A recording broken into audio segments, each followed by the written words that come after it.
I want Earl Grey. Welcome to this edition of Draft Utopia on Restream, the first ever edition of Battle of the Draft Simulators. We are going to be doing an NBA, NHL, and NFL draft simulator here on Restream.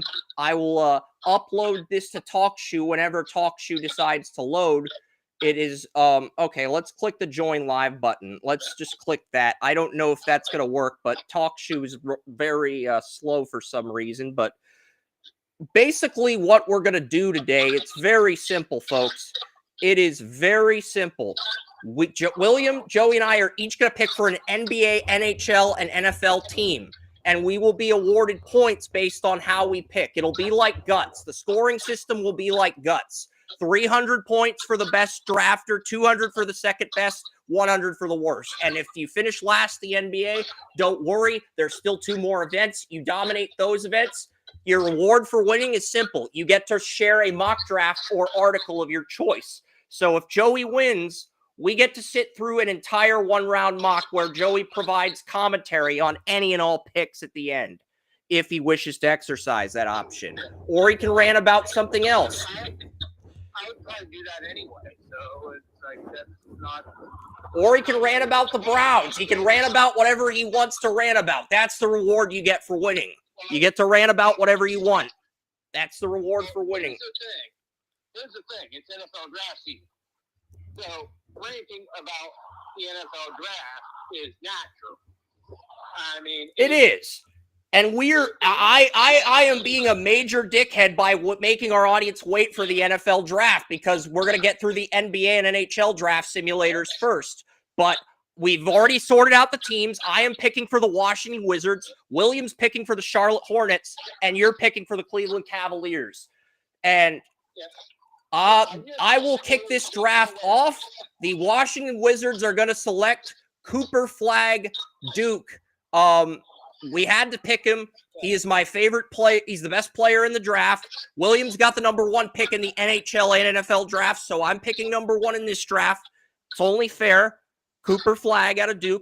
I'm a Duke fan. Wes has talked about this guy nonstop, and let's face it, the Wizards, they need another forward to pair with Sarr and Bilal Coulibaly and their point guard. They do lose Chris Middleton as a player option, but he might stay for 1 more year if the Wizards get Flagg. If the Wizards do not get Flagg, Chris Middleton's probably testing free agency and leaving the Wizards.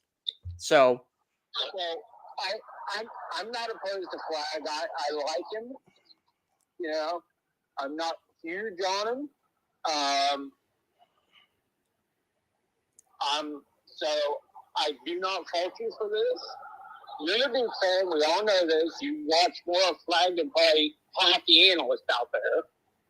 So, and I get texts from Wes on Cooper Flagg every night because he's just as big of a Duke fan as me. He might even be a bigger Duke fan. So I'm getting texts from him whenever Flagg is dominating. My inbox is blowing up literally. So, okay, the Hornets pick 4th, so we will auto pick for Charlotte and we will auto pick for the Pelicans, and we will auto pick for Utah Jazz. So Ace Bailey goes 2nd overall to the Pelicans, and Dylan Harper goes 3rd overall. Okay. I like Dylan Harper, so I can get behind that. That's a nice pick. Wait, the computer changed its mind. Computer went with Casper. The computer changed its mind. The computer picked Casper out of Illinois. My pick. Dylan Harper. That's my pick, man. At 4. It can't just change its mind. The computer took Kasparis Jakuonis, the Illinois freshman. The computer, I don't understand. Kasparis Jonas, and he's from Vilnius, Lithuania. No, that's my pick, man. It can't just change like that. That's screwed up. I'd already just sent him back. You know what? We will undo the previous pick, and we will give the computer Harper if you want the Illinois guy. We will do that for you, William, because the computer initially picked Harper, and then I went back into auto pick, and the computer changed their pick. I don't understand it, William. Okay, I am on your side, how buddy. My luck works, bro. I am on your side. I do not understand this. The computer originally picked Harper. The computer cannot flip-flop, okay? This is real life. Computer cannot flip-flop just because it feels like pissing us off. I don't understand it, Joey, works, but bro. Dylan Harper's going to go third because William wants Jakuzonis. It's weird. It is a very weird thing. And Harper's a consensus top 2 player. I mocked him at number 3 in the preseason, but he's a consensus top 2 player. So he should not fall to 4. So if William wants Jakuzonis, then I'm overruling the computer to make William happy on this one occasion because it's the right thing to do. I hate overruling the computer, but it had to happen.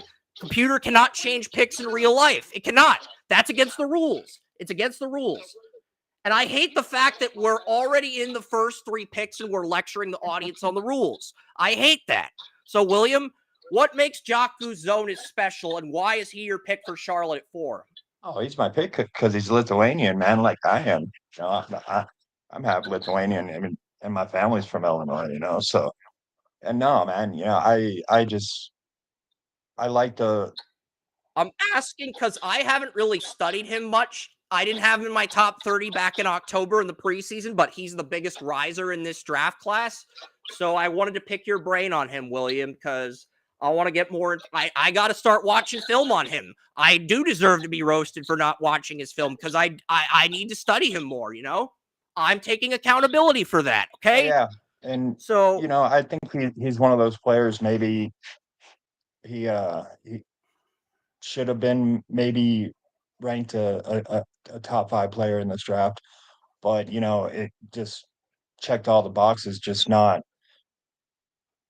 overwhelming, you know, in any of the traits. You know, it's just kind of a good all-around player, you know. And the top 3 was kind of predetermined, you know, Cooper Flagg, Dylan Harper, Ace Bailey. That's been the top 3 since the start of this draft cycle. And then you have Kasparis as the next guy, and VJ Edgecombe was a preseason top 4 pick, but he's been jumped by Kasparis, who's played better this year. But he's still a top 5 guy, Edgecombe. But yeah, the top 5 is pretty much set in stone right now. You know, William, it just is right now. At this point in the process, the top 5 has pretty much been predetermined. Yeah. It just comes down to what teams are picking in the lottery, you know? For real. But for now, Charlotte's picking at 4, and Williams picking Kasparis Jakuzonis. That is final. I'm going to lock that pick in. Yes, sir. All right. So I do not pick again until 26, and William does not pick again until round 2. So we are going to put auto pick on for a while. And if a computer reaches for a player, we will react to it, and I will let Joey roast the computer if that's what he wants to do. All right. So the Raptors select with the 5th pick, VJ Edgecombe out of Baylor. Okay. That is a good pick. 76ers select Trey Johnson, Texas shooting guard, who I had in the top 8 my preseason mock. Brooklyn Nets select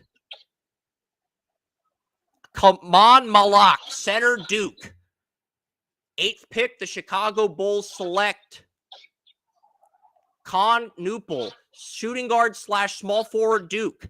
3 Blue Devils in the top 8. Portland selects Igor Demin, BYU Cougars freshman, who I really liked his tape at the beginning of the year. Good pickup for Portland. In the Spurs, Nolan Traore, who was in my top 5 in the preseason. I really don't like freshmen for the most part going pro, but this guy, he is a big guy, and the NBA right now is in need of quality wings. Everybody says they're all over the place, and it's like, then why are people always wanting to trade for them? What pick stands out? What pick are you referring to? Is it Demon? Demon, yeah, I agree. Demon was very high on my board as well back in the preseason, and you know, I've been high on Demon for a while. Actually, I had him in my preseason top 10, I think, or top. It was in my lottery. He went 9th. Here's the thing with wings right now. With wings, they're not looking for a Scottie Pippen type player in the NBA right now. They want 3 and D. Yep. They need you to shoot the 3, and they need you to be able to lock down whoever they put you in. So it's a 3 and D right now for the wing. That's what they're looking for, and that's what this guy gives you. Traore was number 5 on my preseason board. Malak was 6th. He went 7th.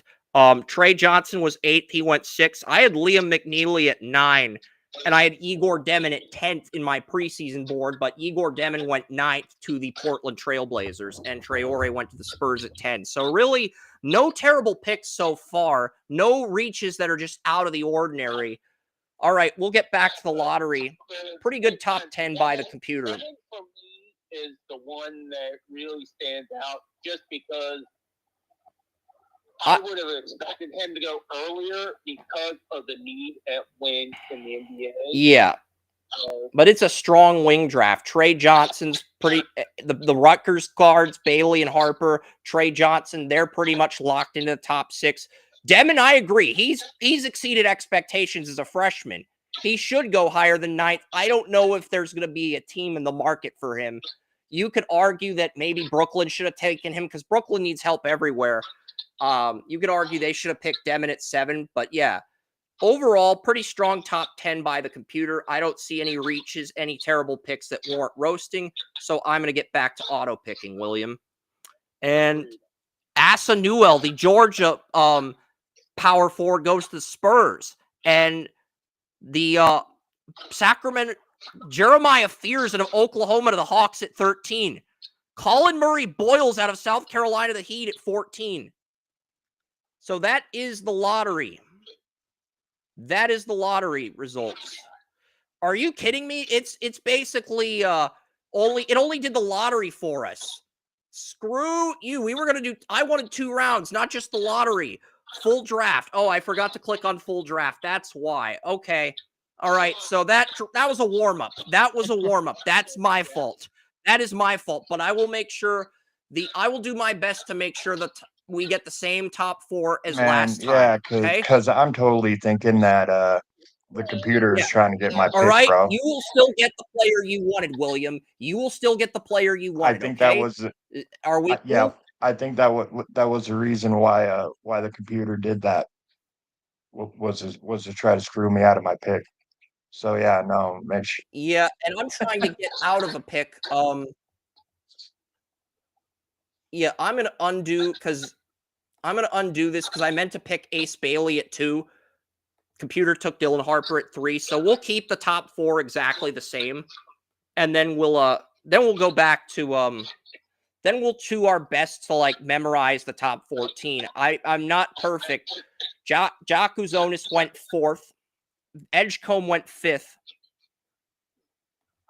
Trey Johnson went 6th. Yes, I'm gonna auto draft for the top 14. I'm gonna do my best to make sure the lottery order remains exactly the same. I think the 2 Duke guys went 7 and 8. Igor Demon went 9th, and Igor Demon went 9th, and then Nolan Traore went 10th. And then I forget who went 11 through 14, but I believe that was the top 10. I believe I correctly predicted the top. I correctly memorized the top 10. So I'm surprised that I did memorize the top 10, but I guess I did a good job memorizing the top 10 because now it's like we didn't. Yeah, because Asa Newell went 11th. I forgot who went 12th. I think Derek Queen went 12th to the Rockets, the Maryland center. And then Fears went 13th, I believe. And I think, Colin Murray Boyles went 14th. And that was, I believe that was the lottery. I believe that was the exact lottery. So we didn't lose any data, and we got the exact lottery picks correct. You want to, do you think there were any reaches in the 11 through 14 range? Because we pretty much agreed on the top 10. Just want to briefly look at Asa Newell, Derek Queen, Fears, and Colin Murray Boyles, because none of these guys were in my preseason mock, but they've all found a way to sneak into the lottery. I do think we are going to have to take a deeper look at some of these guys, because 3 of them are freshmen and 1's a sophomore. So it's like right now, I've got my eyes on a couple of guys for the cash picks, and one of them may or may not be there, but it would be a deal. I thought the top 10 was good, but we started to see reaches in 11 through 15. Top 10 for the most part was good. I don't think it was there were a lot of reasons. I don't think the actual amount of first-round grades in this draft. But at the same time, I think Neely, who was in my top 10, fell to the Oklahoma City Thunder at 15. And Fleming, a junior out of St. Joseph's, goes 17th to the Timberwolves. Boogie Fland to 18th. The Mavericks get Thomas Sorber, the Georgetown. The Thunder get Danny Wolfkin Jr. Brooklyn Nets get Israel. The Indiana Pacers get Johnny Broome, Auburn senior. Hugo Gonzalez. He was my number one target. Cam Jones. Cam Jones is LeBaron Filling. LeBaron Filling ends up going 25th.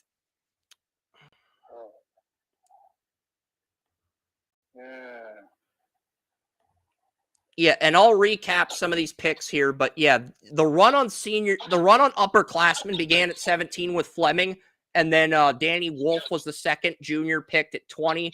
Ben Seraph out of Israel went 21st. Johnny Broome, Auburn power forward / center. He's a senior on the number one team in college basketball. Joey's number one player gone. Hugo Gonzalez, who's in my top 10 at the beginning of the year, goes to the Hawks at 23. Cam Jones, a number 2 senior.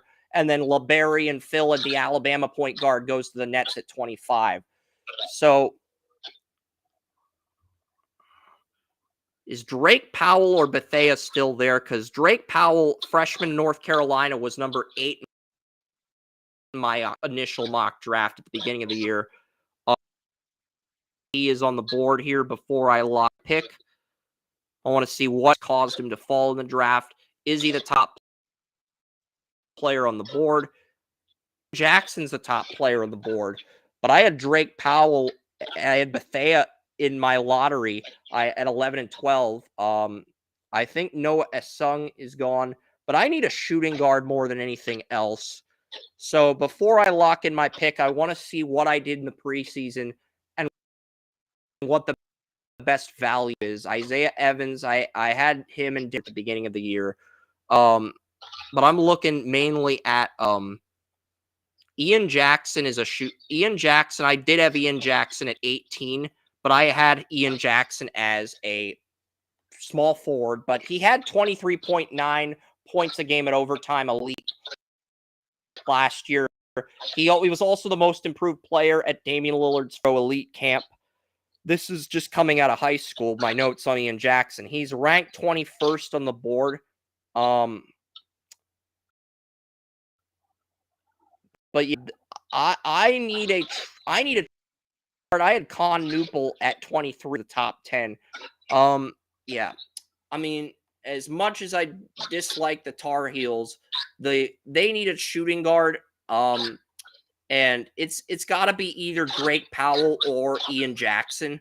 Those are the two best players on the board. So we're going to take Ian Jackson. We're going to draft a Blue Devil and a Tar Heel with our second pick. So I don't know how the chemistry is going to be, but and just for the record, I forgot that the Cats traded away their first round pick. They have two picks at 50 and 59, so you do get to make two round pick. Yeah, I just forgot they traded away their first round pick, so I was like,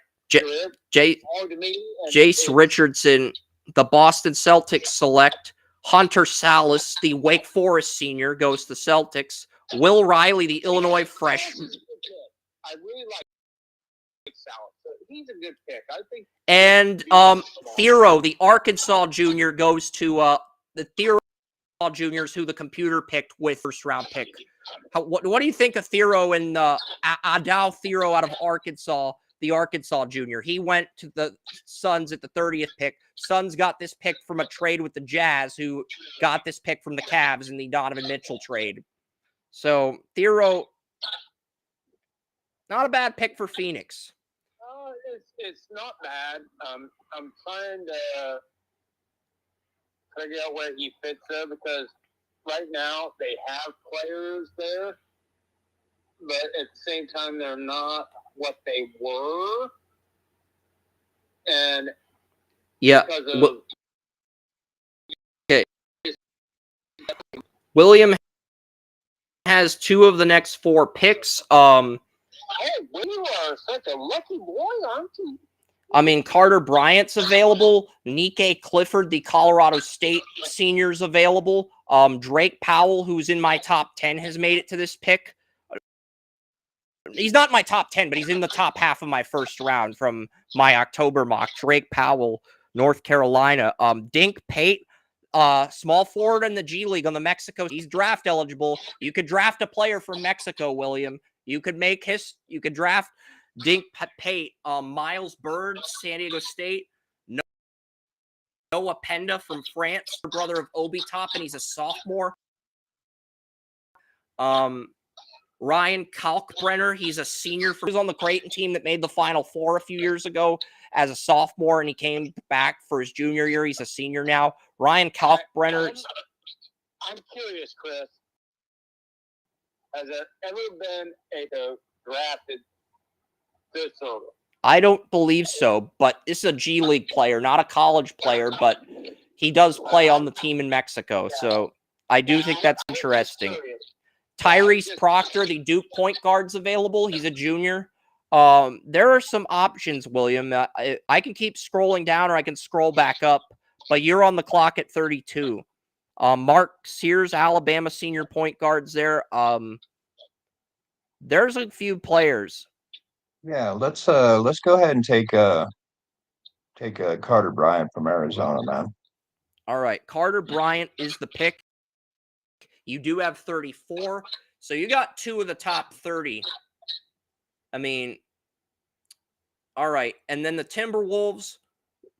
Should we give the what should we get? Yeah, because so once auto pick crowns the Timberwolves pick, Nick Clifford and cancel auto pick. I canceled auto pick, so Nick Clifford, a Colorado Timberwolf, and Williams back on the clock. Drake Powell, Dink Pate, Miles Bird. Is there any players you like here at this point in round 2?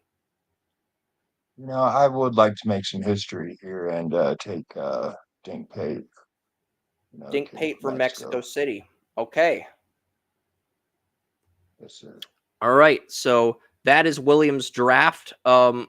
We will put this thing on auto pick while until the Wizards are back on the clock. Drake Powell is a Piston. The Brooklyn Nets get Noah Penda from France. The 76ers get Tyrese Proctor out of Duke. Sacramento Kings get JT Toppin, the younger brother of Obi Toppin. The Toronto Raptors get Miles Bird, San Diego State. San Antonio Spurs get Donnie Freeman, the Syracuse freshman. The Oklahoma City Thunder get Cannon Catchings, the BYU freshman. No. You're not canceling my pick. You're not making my pick for me. No. I'm not allowing that. Rocco Zikarsky. Did I have Zikarsky? I thought I had Zikarsky in the top half of my first round. If he's still there, that is going to be my pick. But I'm just double checking really quickly. I'm double checking my board from the preseason. I know it's silly, but I'm double checking to make sure because I think I had Zikarsky in the top half of my draft at the beginning of the year. So this is a no-brainer pick for me. Zikarsky provides great depth behind Alexander Sarr, who's had a fantastic rookie season. I had Rocco Zikarsky at 15 on my mock draft in the preseason. So I'll take Rocco Zikarsky. That is pretty much a no-brainer selection at 2. What are the Warriors going to do? The Warriors select Mackenzie Mgbagbo out of Indiana. The Orlando Magic select Jusan Sanon, Arizona State freshman. The Bulls select Bethea, Miami freshman. And the Wizards are back on the clock with picks 46 and 47. You know, I'm looking to see what we could do here. I'm seeing if Ruzic, because we got Cooper Flag, we got that forward. But Thea was high on my board. I think everybody in the top 15 is gone now, though, unless one of those international guys fell to round 2 that was on my preseason board. Isaiah Evans is still there.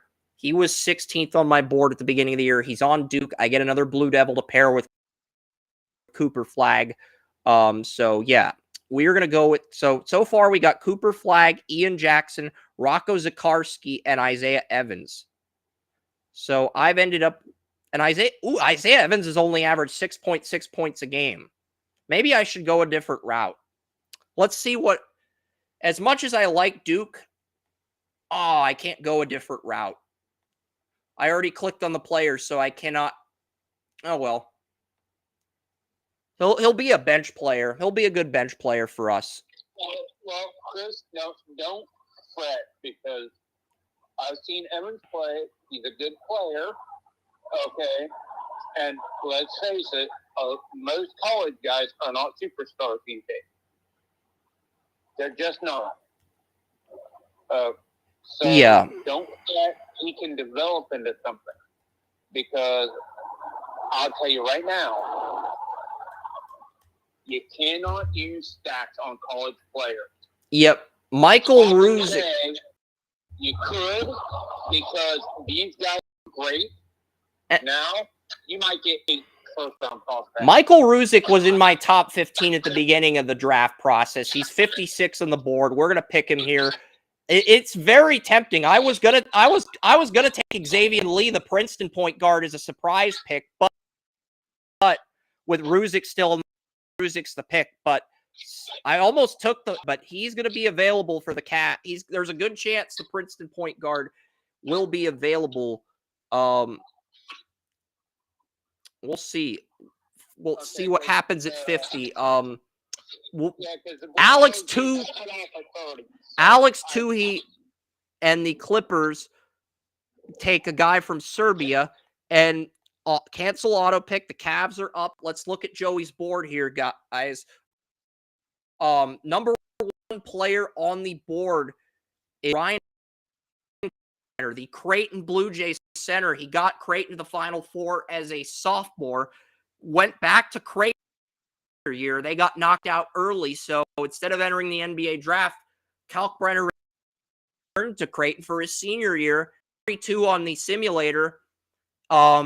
He is the number 1 player on the board. The number 2 player is Yaxel Lendon, Alabama Birmingham. He's a power forward. Todd Pettiford, an Auburn freshman, is the number 3 player on the board, by the way, Joey. So, and Maxime Raynaud, a Stanford center, is number 4. 7 Stanford center. He's also on the board if you want bench. Jameer Watkins, a Florida State senior, is also on the board. So there's a lot on the board, just the way you like it. I know in that scenario, I'm trying his salary cap implications because I've been following the cap. And I think they traded for DeAnthony Miller, the small forward on the Hawks. They traded for him at the deadline. That's why they first round pick. Not only that, but there is at a lower cost than what he would be in 2 years. Yeah. So we have to look at that. And we also have to look at the fact that Allen is going to be making a good bit of money and at a max contract for a little unicorn over there. Mobley, yeah. Yeah, and Mobley, I literally just watched something right before you that showed Mobley doing some shit. Okay. And you got Mitchell. You got Donovan Mitchell and you got Garland. So the Cavs have a great starting 5 quality bench players to come. I'm going to take the center from Creighton because not only that, but 18.7 points a game and 8.5 rebounds per game. He made 66.3% of his field goals. I'm sure you're very happy with that. Not only that, is that even though I love Allen, I'm not ignorant to the business, and I know that they're not going to be able to pay him after his contract's up while, you know, paying some of these other contracts. Pettiford to the board to the Pacers at 52. My Lakers, an auto draft, select Maxime Raynaud out of Stanford. The Stanford big is now a Laker. KJ Lewis goes to Arizona. The Phoenix Suns get Jameer Watkins. You do have the final pick in the draft at 59. Joan Bringer out of France goes 56th. The Knicks get Darian Reed, but the pick has been forfeited due to league violations. Xavier Lee out of Princeton goes to the Magic, and apparently have the 59th pick. I thought the Cavs, no, the Cavs 7's been forfeited, but it still counts as part of the simulator. Okay, number one player on the board, the only player in the top 60, Darian Williams. He's a shooting guard from Texas Tech. There's other players in the UDFA category that are in consideration as well. Mark Sears, the Alabama point guard, who's a senior. He's available at 61. Kobe Bray, the Kentucky senior, is also available. Point guard's out because, all right, face it, the Cavs point guard situation is very good. And the guy behind him, whose name escaped, injured all last year and is really coming on this year. He reminds me a lot of the former Celtics star, Jerry Seaston. Are you talking about Max Strauss, or are you talking about somebody else? Somebody else. Strauss is the shooting guard, small forward. So he's, yeah. The next, Walter Clayton Jr. out of Florida. I want to say my thoughts real quick on this. It's like, because a lot of people will never know the name Jerry Feasting, but this is instrumental in those Celtics championship teams in the 80s. He was a player, but he could shoot. He was dead-eye as a shooter. He could run an offense like nobody else, and he was a good facilitator. And he back up to Dennis Johnson, and the Cavs have a very, very good point guard thing going, kind of like what the Celtics did back in the day. And with a 10-foot hole, leave it. You don't want to mess up. Grant Nelson, the Alabama power forward, still there. He's a senior. You could get him as a backup to Mobley. Okay. He's 6'7". I'm actually surprised he's still there. Evan Grant Nelson's listed at 81 on the simulator. That's why this year there were 130 players in the simulator. This year there's only 100, but they have Nelson at 81. That I think Nelson's a better player than that. I like him. I would take Nelson. All right, Grant Nelson's going to be this year's Mr. Irrelevant, and 12.5 points per game, 54.2 field goal percentage, 22 years old, 8.1 rebounds. Good bench player to back up Evan Mobley. I really like that pick. So, yeah, I agree with you. He should be in the top 60. With that situation, it would be the Cavs would get the center of the future to replace Allen, whose contract is going to tap out, where they came, and then their backup power who could potentially fill the freaking role of great teams, which the Cavs, like it or not, may be on the verge of being right now, that several have been on some of these great teams. So, I mean, I'm really happy with that, especially getting it, 50 and 50. No, the computer had 59. The Knicks pick in 57, it's forfeited in real life due to salary cap violations. The Knicks took Darian Reed, a freshman out of Alabama, a player you would not have picked. But that's who the Knicks took at 57, but that pick got forfeited in real life. That is so ironic because the Cavs have never beat them.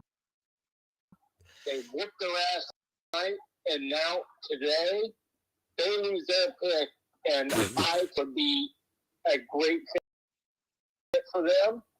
So I mean, it is all ironic at this point with the Knicks. Yeah, they've needed a center to round out that starting five for when they trade for. There's people. Knicks is an NBA Finals team. I don't see four teams. I see the Celtics, I see the Cavs, I see the Thunder, and I see the Lakers. Lakers are the wild card, though, with Luka and LeBron. Everything has to click come playoff time. But yeah, as far as this draft system, this is tough because I feel like we all have for round one. It sucks that somebody only for this round and somebody.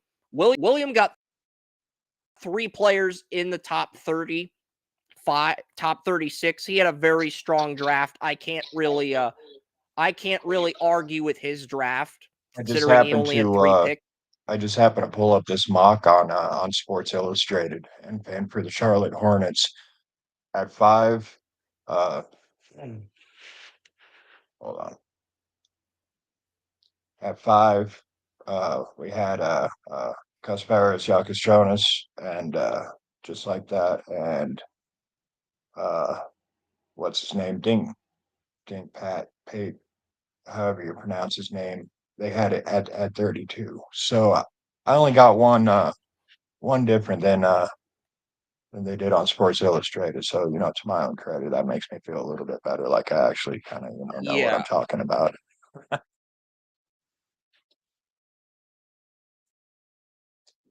Whoa.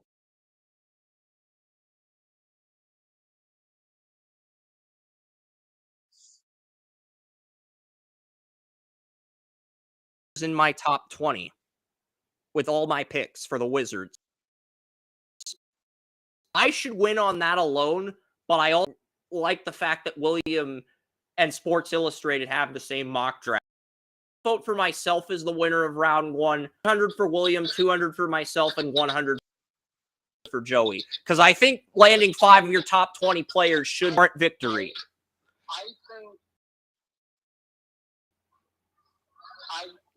Drafted strong. I don't think any of us deserve only points for this first round. I really do. We all did well. How did we each? I think I had the best value. I think William had the best draft, point blank, start to finish.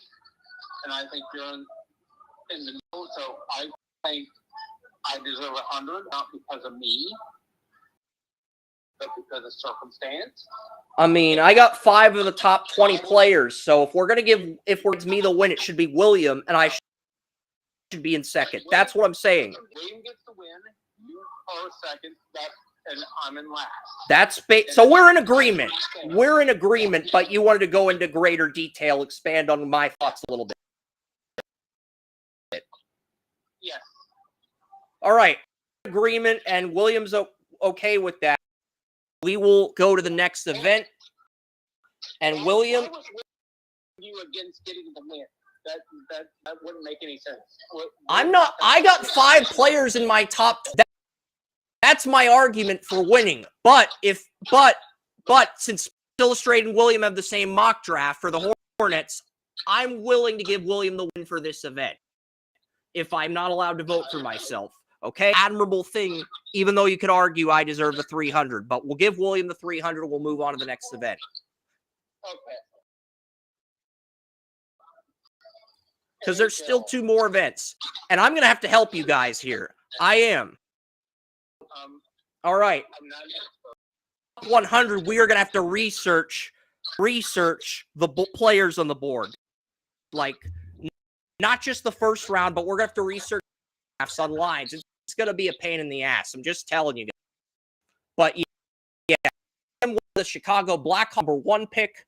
Joey won the Columbus Blue Jackets.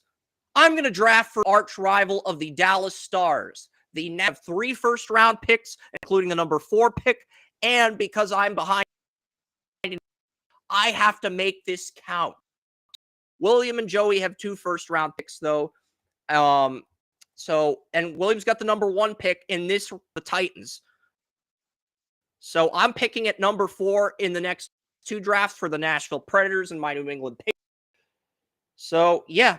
And we'll make this 7 rounds. And yes, clock. I'm guessing the guy, you've already got Connor Bedard and Artyom Lashunov, the Michigan State blocks, but I'm guessing the guy who's battled more adversity than Baker Mayfield, Matt Schaefer, he's #1 on Kerm's board, consensus #1 player now. He was #1 pick in the 2013 OHL during that draft as the #1 player. Ryan Ruberek, next year's NHL draft, was the guy who up as the #1 player in that 23 OHL draft. But Schaefer ended up going #1 and surprising people. About Schaefer on the podcast. Is that your pick at 1'6'2", 183-pound defenseman? You'd have Schaefer, Lashunov. You'd have 2 good defensemen to build around Bedard, kind of like Duncan from back in the day when the Blackhawks won their 3 Stanley Cups. Is Schaefer officially official, or are there some other guys you want to look at? Pick. I like Schaefer because, first off, like you mentioned, having as much adversity as Baker Mayfield. Baker Mayfield was my #1 I mean, his quarterback mom in had breast 2018. cancer, and he had mom in that. His brother used to kick his ass in hockey. He overcame that. He broke his collarbone at the World Juniors, and he might NHL playoffs, apparently. So It's those kinds of nothing players seems with that to break heart. this kid mentally. Yeah, and having that kind of heart, having that kind of fire is something that I take over physical skills, in any kind of draft, And this is a anywhere. physical defense, 83, but he plays like he's 100 or 6'4", 190. Plays like Doug Glatt. So, yeah, very From Goon. Have you ever watched that, man? Yeah. Goon. Yes, that's the Sean William Scott and Liev.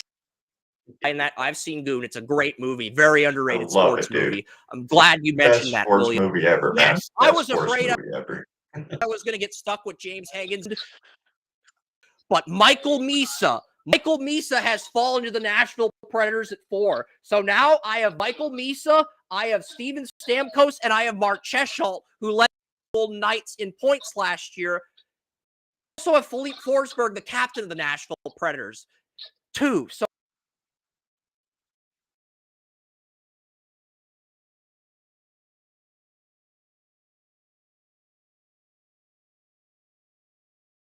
Oh no, I guess they dropped out. Anyway, speaking about Goon guys, that's outside of Major League, that's definitely the best best sports movie ever. You guys have to see it if you haven't, and having that comparison is just got to, that's what you got to take. no painkillers, no drug tests, no injury concerns, or I mean, he reminds me of myself, and that is a scary prospect because in like 5 years, if he's on painkillers or anything like that, he's gonna be feeling it. And he on his interviews on the Steel Flyers after Cale Makar, the defenseman on the Colorado Avalanche. So that's model as far as hockey goes. So he interviewed really well. So if I've already seen him interview before his interview at the Combine, that should say a lot, Joey, because I've been paying more attention to the interviews outside of football. I have. This year, I've been paying a lot more attention to interviews in other sports. And Schaefer's a guy I've seen the interviews. But yeah, as far as my pick goes, it's going to be Michael Misa. I mean, I have Misa at 2 on my board. I have Porter Martone at 3. I have Higgins at 4. I mean, Bob McKenzie said Higgins is a line 2 guy and that Martone and Misa have line 1 potential. And Tracy Porter's higher on Misa than he is Macklin Celebrini. And Misa won the Memorial Cup last year for the Saginaw Spirit. and he's made the transition from first-line left winger to first-line center. And Misa's a guy who broke Connor McDavid's record for points in the OHL Cup. McDavid, I think, had like 13 or 14, and Misa broke that record. So I'm taking Michael Misa. Get that superstar center to pair with veterans like Mark Schultz, Steven Stamkos, Forsberg. Get a star player, him up to the top line with all those veterans. You can ease him in. So Misa's the pick here. It's not even, that's who I wanted it for. He was 2 on my board, by the way. All right. Okay, so Joey's finally up at 11 here. I'll recap the draft. Victor Eklund, who I do not like on film. I told William back in September, Victor Eklund does not check any boxes for me. This is the most overhyped top 5 prospect of the decade. I mean, I didn't like his shooting, his passing, his defense. Everything on tape disappointed me. And the Red Wings took Victor Eklund. Roger McQueen goes to the Kraken. Ivan Rybakin goes to the Ducks. Logan Hensler goes to the Canadiens. Caleb Desnoyers, the #1 pick in the Quebec Major Junior Hockey League draft, is an Islander. Malcolm Spence, the teammate of Matthew Schaefer, is a New York Ranger. And Anton Frondell is the the other player from Sweden, ends up going to Eklund is the younger brother, player I did not like on film.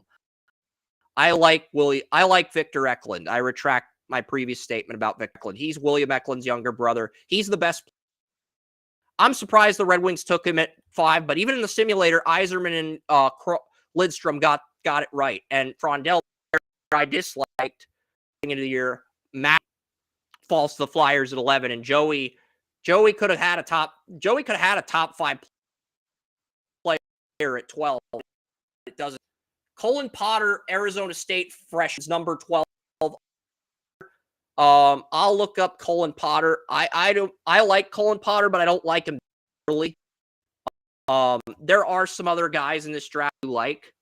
I'll give you input on in a second, but information on Colin Potter. According to Corey Pro, he's the Dane Brugler of hockey. I can tell you this right now. Potter's colon is in need of flushing.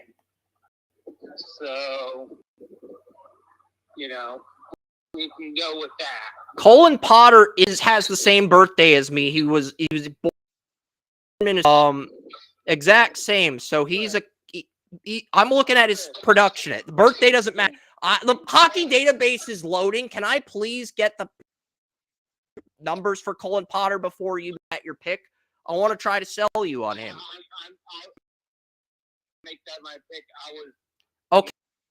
17 points, 29 games. He only has 17 points, considered the fastest skater in the draft, according to Corey Prongman of The Athletic. And Corey Prongman is the Dane Brugler of hockey.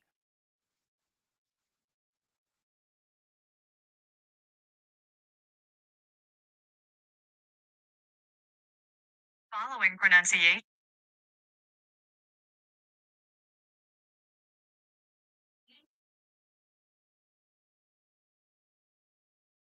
Guys, I do respect that.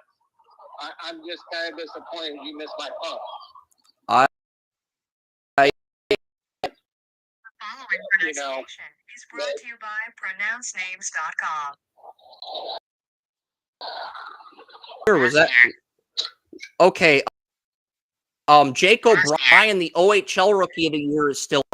Jake O'Brien, he was the OHL Rookie of the Year last year with the Brantford Bulldogs. He's 19th on the board, but he's available. I had him in my top 10 for Columbus if you want him. Jake O'Brien, OHL Rookie of the Year. Kashawn H. I've heard of him.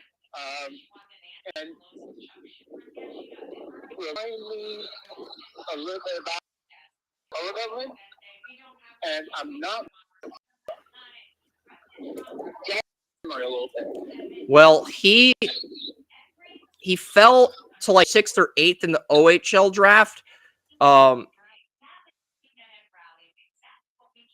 He that I really liked. I watched this game, and he's got an excellent Dober prospect says he's got an excellent hockey sense and playmaking ability. 218, 170. He is high IQ guy. He had 64 points as a rookie, and he has 83 this year. 13 goals, 51 assists as a rookie. He has 29 goals, 54 assists this year, and 83 points. His plus-minus ratio has decreased from +4 to -8. So his defense has gotten worse this year, but his offense has skyrocketed. And 2 seasons of 50 assists. 2 seasons. So the consistency that you want is there. Yeah, not only the consistency, but what I was really wanting was the size and the production. OHS, because the size is incredibly important, because I don't want to see him get pushed around. At 6'2", even though he's only 170, at 6'2", he can kind of impose his will a little bit. Maybe not against, guys that are one.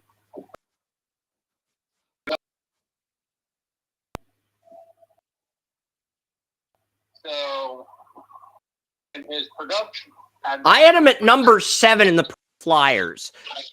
Hockey News had him at 8 in their annual draft magazine last year when previewing the 2025 draft. And he's 18th on way too low, in my opinion. I didn't go Brellant, and I think you're in agreement with me on that. I am. I was just wondering, because I know I'd heard him. I know you talked about him and everything. Just wanted the confirmation, the green light to draft him, and you got it. Yeah, so I'll take him. Yeah. Pick, Joey. I really like that pick. The Blues, he's heading to St. Louis, by the way. The Utah Hockey Club gets Jackson Smith. Well, I'm going to say it again. My last name is Potter, and my colon needs cleansed. So there's the joke laid out. Too much information, bro. I missed it the first time. Yeah, William said too much information on your colon joke. Okay, all right. I'm up. I'm up at 22. William's up at 23, and then you're back on the clock at 27. So, all right. Okay, Kashawn Aitchison, the Barrie Colts defenseman. I had him. I'm looking through my preseason mock to see if any value picks have fallen. Desnoyers is not available. Jordan Gavin is a good player. I had him at 9 in my preseason mock, but he is going to be available in round 4 or round 3. He's going to be available later. Jordan Gavin. I had him at 9 in my preseason mock, but he's a player that the computer's going to pass on him. The computer's going to pass on Jordan Gavin. He's a player who's going to fall. Like, you could get him in round 4. Like, honestly, you could get him in round 4 if you want him. That's one of the few you know about. And it's like, that guy's ultra talented. Why is he falling? Like, he was the number 2 pick in the WHL draft. He's been really good for many years. All right. Kashawn Aitchison was a top 3 defenseman for me in the preseason. He's the number 1 player on the board. I'm going to give Nashville more defense. And Kashawn Aitchison of the Barrie Colts, probably the best defenseman in the OHL, not named Matthew Schaefer. So I'm going to draft him and get a defender to pair with Michael Misa at 21. All right, William, you're back on the clock. I'm guessing this is going to be Carter Bear. Carter Bear was a guy who, because really early in the process in the summer, I could only find 13 line 1 guys. But one of those guys that I just loved was Carter Bear. He during a highlight video, he ran onto the ice screaming, "Fuck yeah!" And then he started scoring a bunch of goals. He was asked if he's one of the voices in the locker room, and he said, "Yeah." So he kind of reminds me of Baker Mayfield in terms of the fire, in terms of the energy that he brings to the team. Oh man, so just Carter Bear is available. Go ahead and take my money, dude. Carter Bear. I remember you talking So about you him want and coming onto the ice and pulling Baker Mayfield, and yeah, dude. Baker Mayfield on skates. Yeah, Schaefer reminds me of Baker in terms of adversity, but Carter Bear reminds me of Baker in terms of motivating your team. So they both remind me of Baker in different ways. So, like I said, I put so much weight on the leadership. And he interviewed really well. I saw the Carter Bear interview. You can't go wrong either way in your comparison, because something I've heard out of Tampa Bay is that he's the best quarterback some of those guys have ever played with, and that he's the guy that motivates them. He's the funnest. I mean, so you can't go wrong with either pick if you're comparing with any thought of Baker Mayfield, because all you had to do. And Carter Bear, even though he's 35 on this simulator, I had him in the top 16 back in the summer. Every mock draft in the country now has Carter Bear in the top 16. Also, Lisa sent me her big board the other day. Carter Bear is at 5 on her big board. That's a little bit too rich for my blood, but I can't blame her thought process from what I've seen with Bear. I mean, he scored for Everett Silvertips in the 7-2 loss to the Medicine Hat Tigers. So he's a trooper. He's a gamer. He's a leader. I think Bear is worthy of going that high. I don't know if he'll go that high in real life, but I wouldn't give a team shit if they took him that high. I'll say that much and leave it at that. So I like that pick a lot. Carter Bear. Vilchinski goes to the Kings. Bill Zonnin's a flyer, and Joey's back on the clock here. This is a tough spot to be in. The top player on the board, according to the simulator, is Adam Benek. He's a center on the Youngstown Phantoms, but he's only 5'7", 150. I know you like the Phantoms, but I think that's a pass. That's a pass once you saw the size, 5'7", 157. Yeah, because I was about ready to ask about that. I'm like 5'7". That's way. Cameron Reed, the Kitchener Rangers defenseman, viewed well in the Steel Flyers podcast. He's a projected second-round pick, but he might move hard. He's 5'11", 187. I feel like that's a guy you'd want in round 2, but not here. Well, what pick are we on? We're on pick 27. It is your selection. And the top goalie on the board is Joshua Ravensburg at 6'4", 181. Got his team to the conference finals as a rookie. I will look up his proven. Chris, go back to the defense. Cameron Reed? I want to know, in this situation,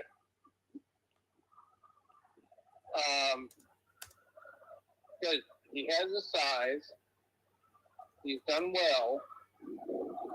He saw his interview on the Steel Flyers podcast before a hockey game, and he interviewed really well. He's got a lot of heart. How many picks are in round 1? We're on 27, and I've got the last pick in. Take it. Okay, so Carter, 23 points as a rookie with a +18 plus-minus ratio to 47 points. So he's doubled his point total and his plus-minus ratio at 81.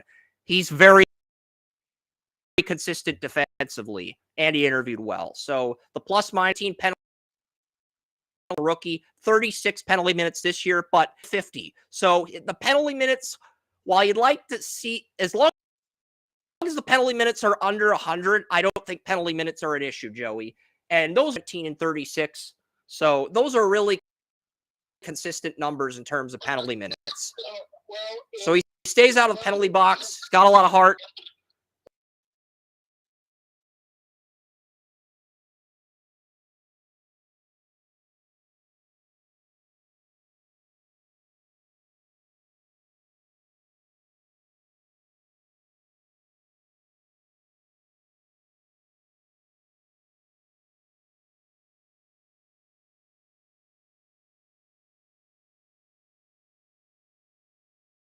The Calgary Flames take Adam Benek and Braden Coots.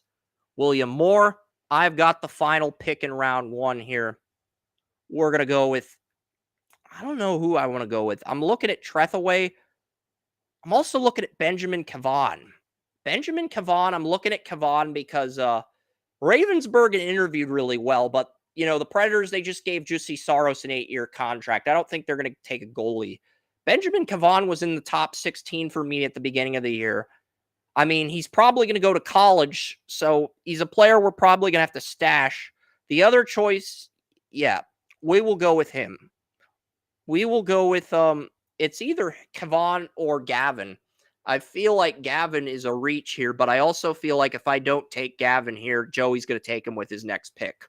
So that's why this is so tough. But, you know,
I know I'm reaching,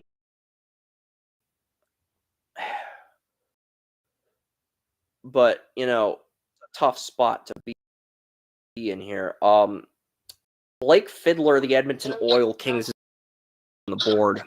But we're in a situation now that what is reach, because you're looking late round 1.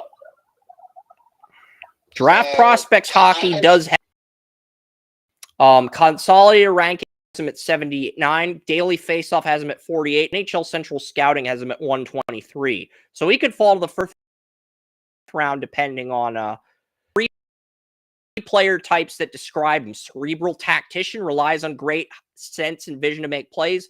Playmaker, two-way forward, can play center as well as left. He's been playing center and left here to try to showcase his versatility to scouts.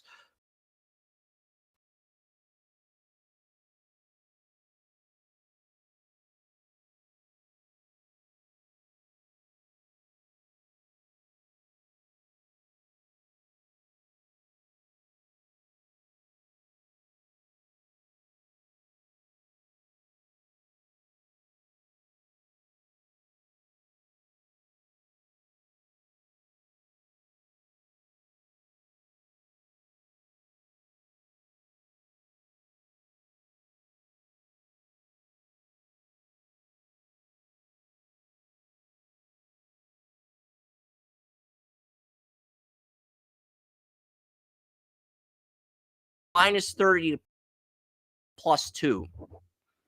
So his defense has made a major improvement, while his regressed a little bit from 68 to 47. Defense has gone up from minus 30 to plus 2. So offense has regressed. He's made up for it with his defense and his versatility left wing. So I would look past the point production in this scenario, even though logic says I should. Knowing what we know here with me on that, Joey, that if the defense, the versatility, the defense, and the eye test shows that even though the offense is defense has improved massively from minus 30 to plus 2, where you can overlook the stats if the defense out. especially if he's a player in your top 10.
Was in my top 30 in the preseason. He's on the Edmonton Oil Kings. Blake Fiddler. Related to Vernon Fiddler, I'm finding out right now, William, but it is your pick. He's number 30. Number 2 player on the board is Brady Martin. Number 3 is Cole McKinney. But if there's a player on this group that you want me to take a deeper look at, William, just let me know and I will get the research for you.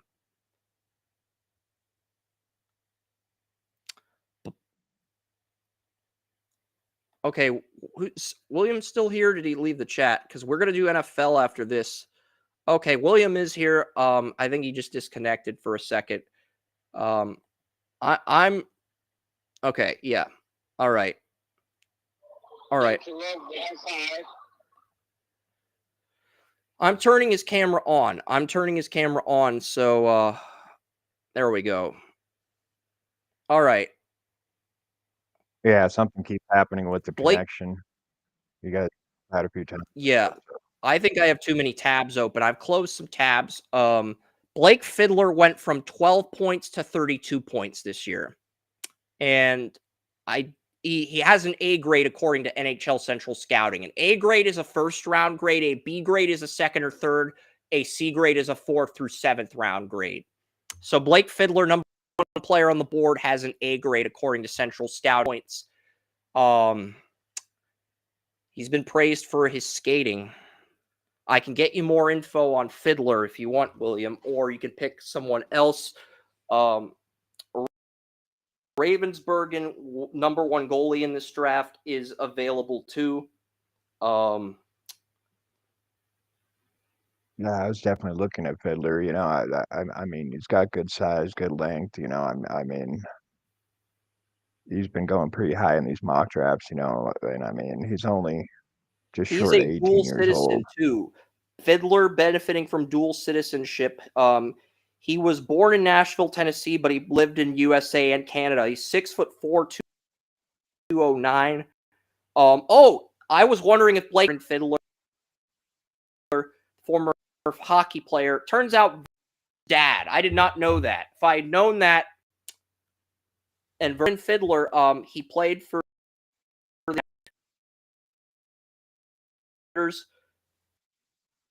when they were a franchise, and then he played with the Dallas Stars, and then he played with the Devils to end his career.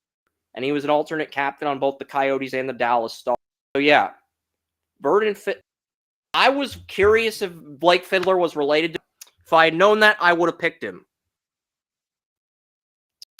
Yeah, for sure. You just capitalized on one of the yeah, I'm enough of a man to admit that, Joey. Me taking Gavin over Fiddler is probably going to cost me 100 points. I'm enough of a man to admit that, Joey. Okay? All right. But I got to make this pick count at 36. I got to make this pick count at 30. Took Benjamin Cavan, the next player on my board. Let's see here. You know, it's round 2 at this point. I'm looking to see what else is available. I am leaning towards. I'm going to take Ravensburgen. Joshua Ravensburgen, the top goalie in the draft. We're getting him as a backup to Juicy Saros, who's 30 now. And we're going to develop him. He can go to the WHL for 2 more years. Then he can go to the Milwaukee Admirals in the AHL. And by the time he's done developing those 5 years, Saros will be 35. He'll have 3 years left on his deal, and Ravensburger will be 23. And he won't have that pressure that Askarov had. By the time he's done developing, then the franchise will be closed up because it's like 6 years development. Holy hell, dude. Because Juicy Saros is 30. Juicy Saros is 30, but he's under contract for 8 more years after he got an 8-year extension this summer. And Ravensburgen's 18, but by the time he's done developing, he'll be 23, 24, about to enter his prime, and Saros will be 35, 36 with 3 years left. So, as a sports general manager, I'm saying, you take how long to develop? 6 years? that's how it is in hockey. In hockey, you get drafted when you're 18. If you're in Canada, you go to your 20, and then you go to the AHL for 3 years. You're It's hockey central. I mean, that's one thing, but, you know, in the U.S., it's like, I expect if I'm going to draft you from the U.S. Here's the thing, though. Hockey players can leave the CHL and go to college starting this year with NIL and the portal and stuff. That is a new rule that's been added. So Ravensburgen could go the college route. Okay? We'll see what happens with him. But he's the top goalie in the draft. Had a first-round grade on him. And I want to see it. Yeah, that is a new wrinkle, and I approve of it because I think I've had the same argument with you. Okay, so 192. He had a 246 goals against average and a 907 save percentage as a rookie, and then he had 12 playoff games. This he has a 299 goals against average he had as a rookie, but 903 save percentage. So, you know, I mean, we're taking as a long-term project. We're taking him as the guy who's going to succeed Saros, but he's not going to have all that pressure and expectations that a first-round pick like Askarov had. So we're going to go Ravensburgen because we have a goalie under contract for 8 years who's one of the best. So we're grooming him behind him, and we have plenty of time to groom him. So it works itself out. 6 years, I might not even be employed as a general manager in 6 years.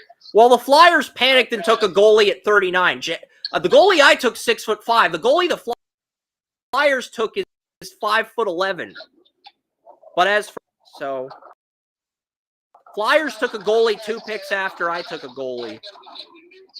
So I created a domino effect. My decision to pick a goalie created a domino effect.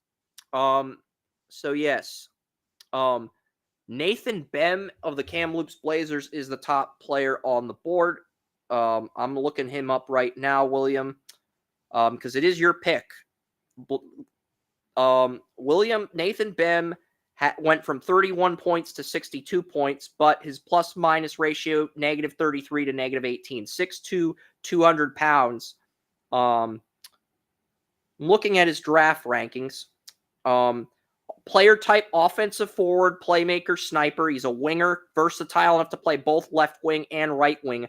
31 on Elite Prospects, 40 on Bob McKenzie, 36 on Craig Button, 30 on McKean's Hockey, 36 on Casala, 27 on Daily Faceoff, 51 on FC Hockey. Consensus second round pick, but there are a few boards that have him in round 1. And he's 6'2", 200 pounds, and he plays both winger spots, William. So Nathan Bem, a winger for the Kamloops Blazers. Offensively, he's gifted, but defensively, he needs a lot of work.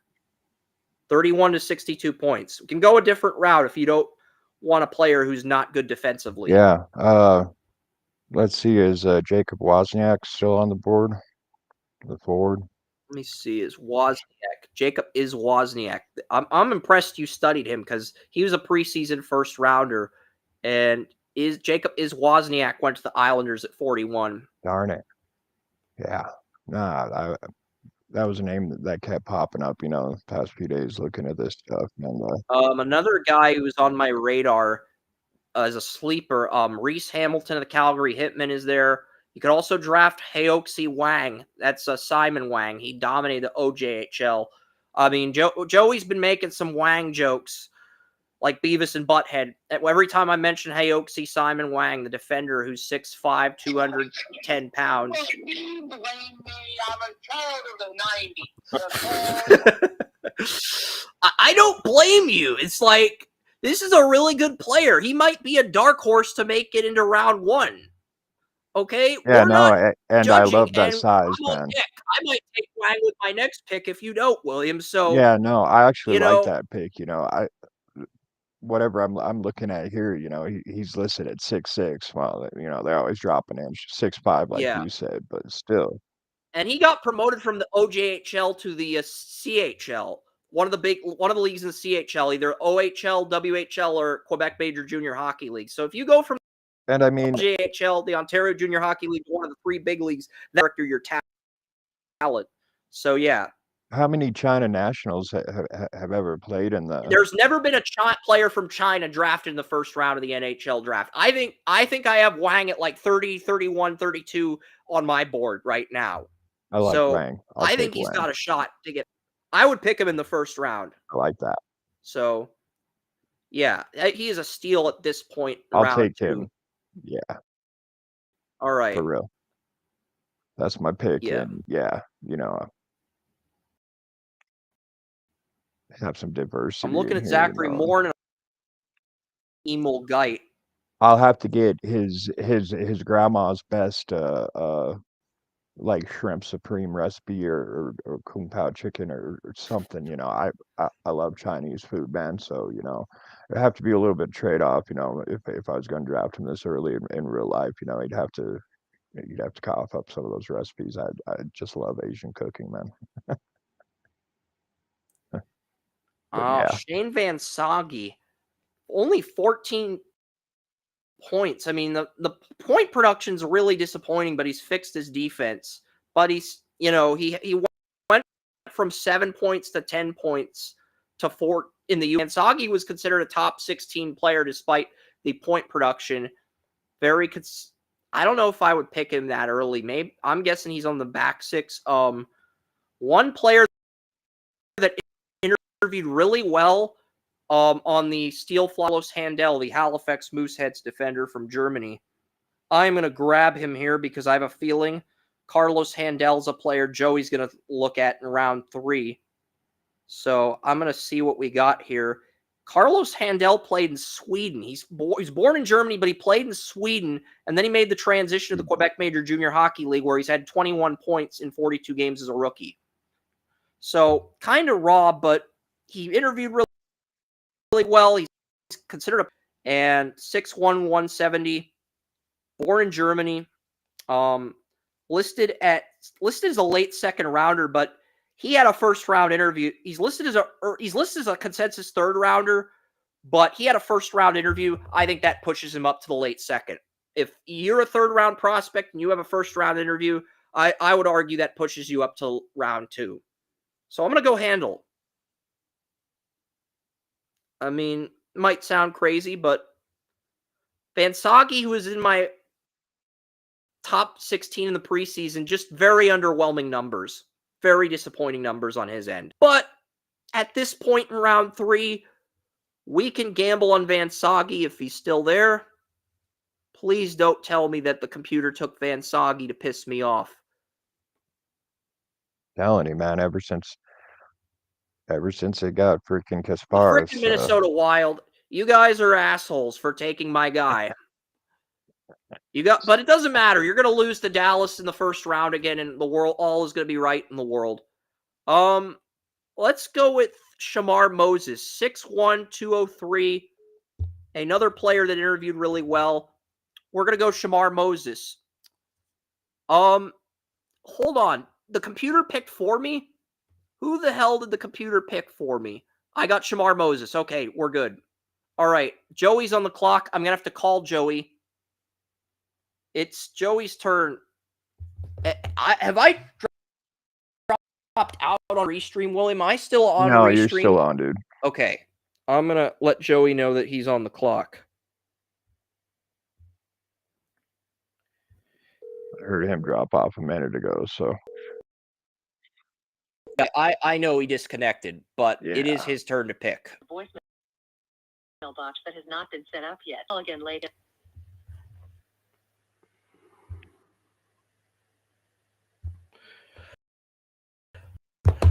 Well, looking at Nathan Bem is still on the board.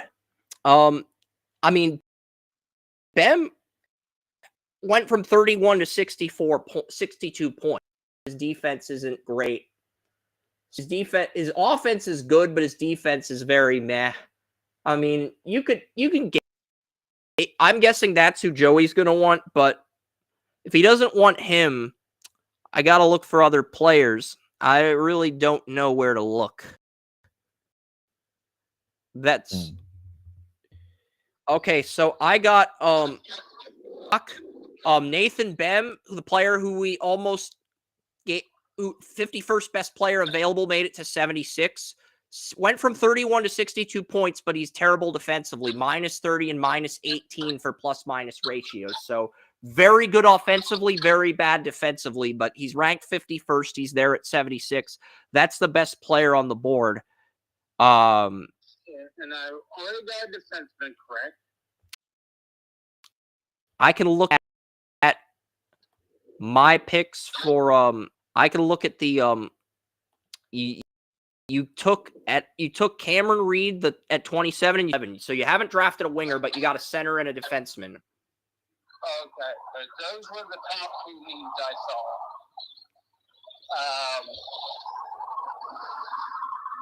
Bem's a project, but his offense is good. I mean, he went from 31 as a rookie to 62 as a sophomore, and you can develop his defense in the WHL for 2 more years. Then you can ease him into the Cleveland Monsters and then the Blue Jackets if he does well with Cleveland. So he's now, what is the goalie situation as well? Columbus drafted a goalie in the 3rd round last year, 2nd or 3rd round. But the best goalie on the board is Semyon Frolov. He's 92 on.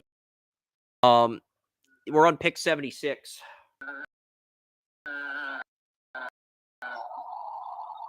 And the best offensive Holy Bem, 62 points in the draft.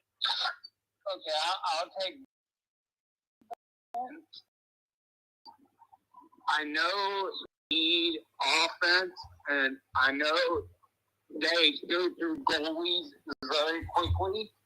But if they took one, and I forgot about that until you mentioned it, then at least they got another goalie. So I think they need to go through the offense. I think that's the next progression, what they got this year.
Yes, so Bem will be the pick for Joey here.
All right.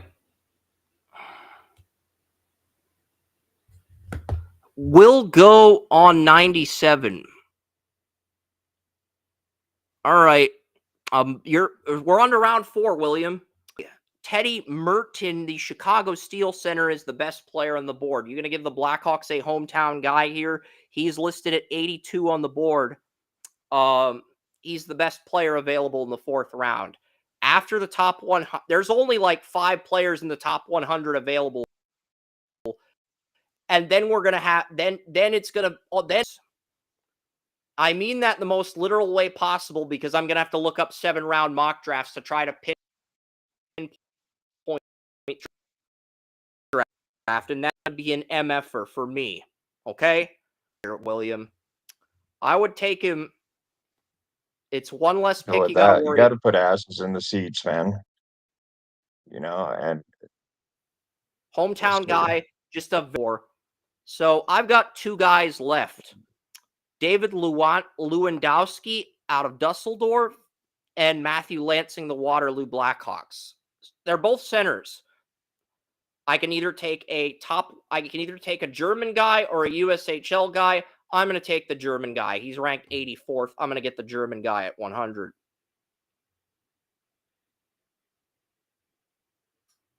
Nine. All right, so you've got back-to-back Excellent picks shit. at 108 and 109. And now we're at the part in the draft where we're going in back-to-back orders. All right.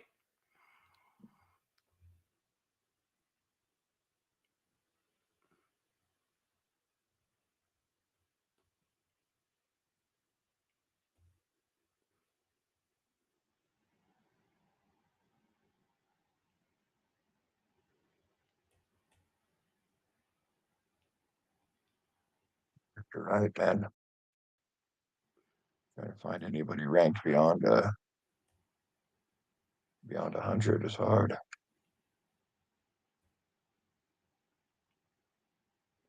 All right, so Joey, you do have back-to-back selections.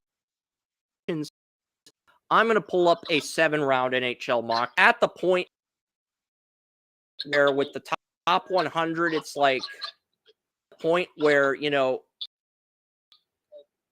We went through this last year. I mean, you were. But this is the thing. The other site we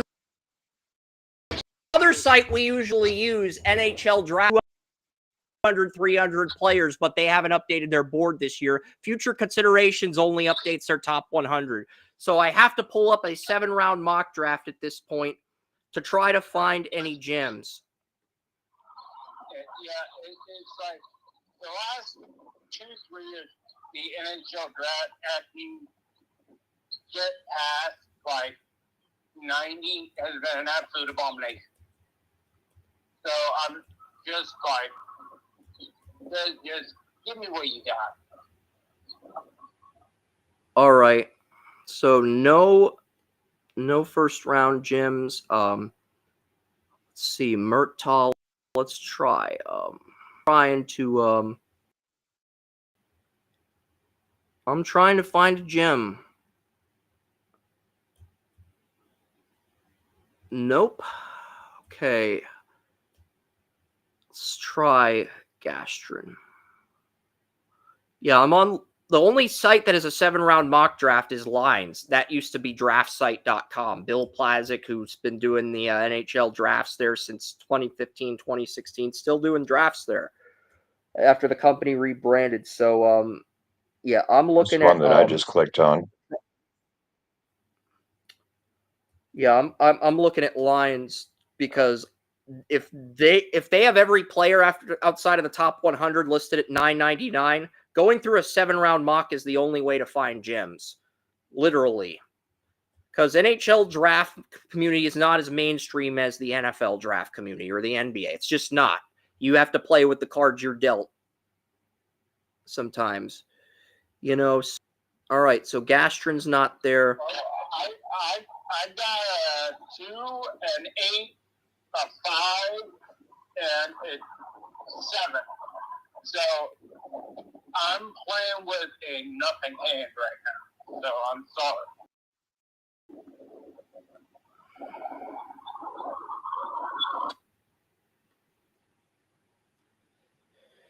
Yeah, I'm nobody in round one. I'm looking at You don't give me a paper reference, something that I have played for years and not expect a response on. So you kind of paid yourself in the corner. Let's see. I may have found a second round player that's still on the board. I'm double checking. I think Sam Mount Frolov was actually at 92, so no. I don't think he's still on the board. Brucewick, Van Saki, Schmidt, McKinney. I know these guys are gone. Amico, Kavan, Fondor might be there. Give me the positions, because I know what positions Columbus needs. Yes. Give me that. All right.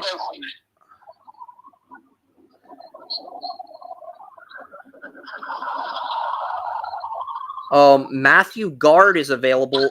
Matthew Guard, he's a center / left winger. He is ranked 57th on lines.com. Matthew Guard is available.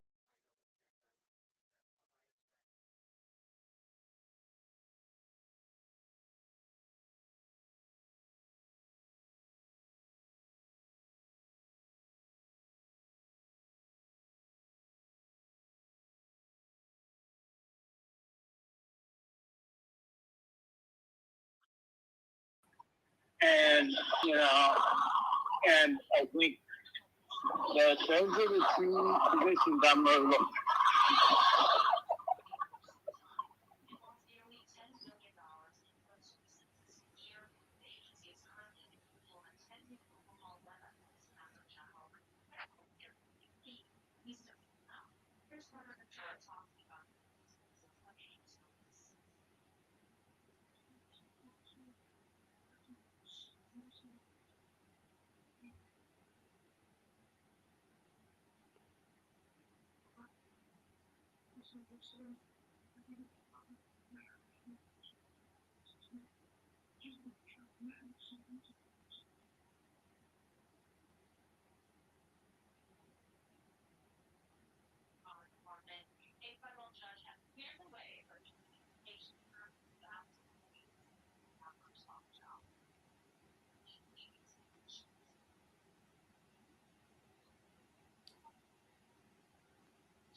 Chris, are you drawing a blank on goalies? I'm like,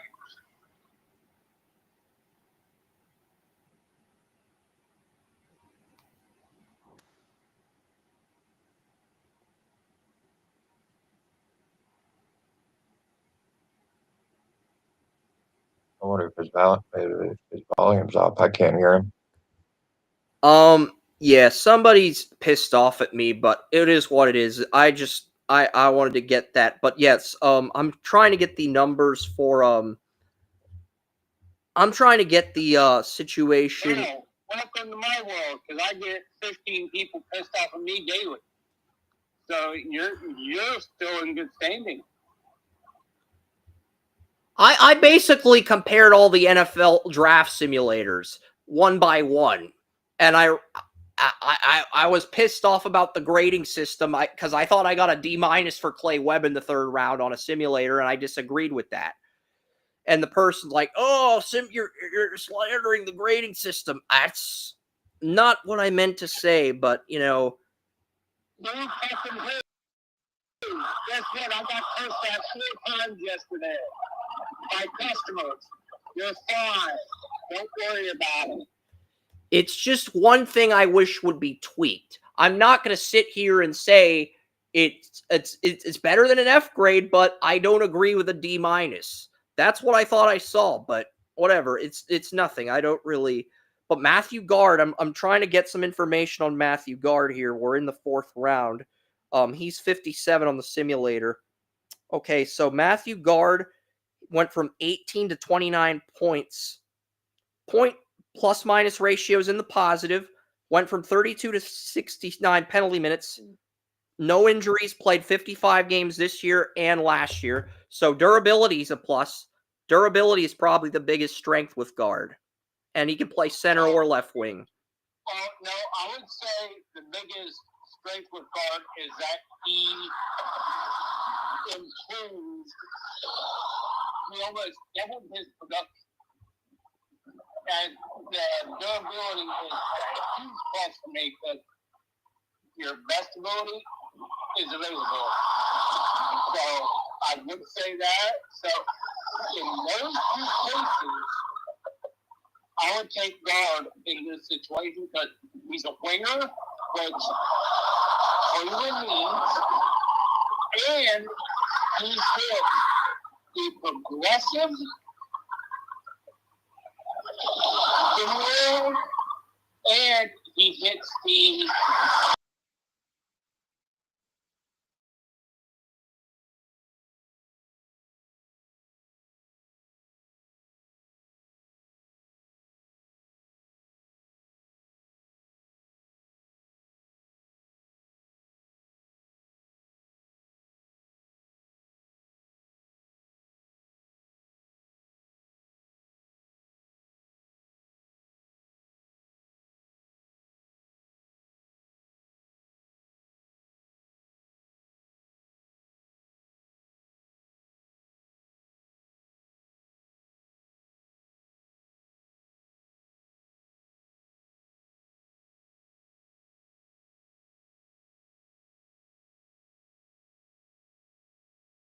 same things apply. Okay, what do you want? You want guys that are available, and you want guys with potential that are improving. Sam Capel, a former #1 pick in the USHL draft, is available in round 4. Sam Capel, he was the #1 pick in the USHL draft 2 years ago. Right winger. Right winger. He's a right. You have not picked a right winger yet.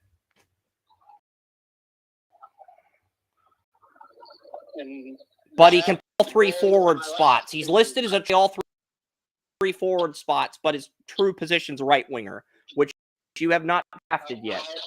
No, I know that versatility. And former #1. You know my weakness in this versatility. Okay, I will be up to versatility. Capel's a player. My next pick. I mean, I'm taking him. Okay, you know, good. You have #1 pick, highly productive, incredibly versatile, and can play a position of need in round 4. Hell yeah, I'll take that in a heartbeat.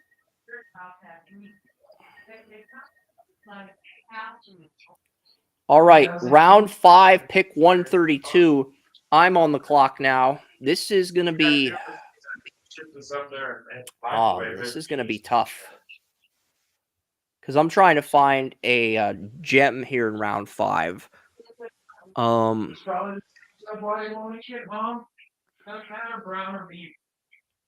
Let's see. Is Nathan Quinn still on the board? Nathan Quinn is a 3rd-round grade.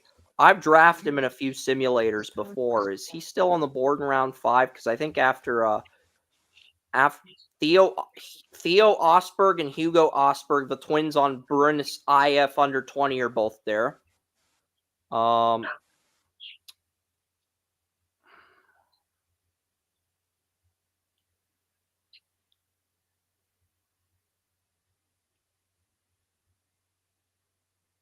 No,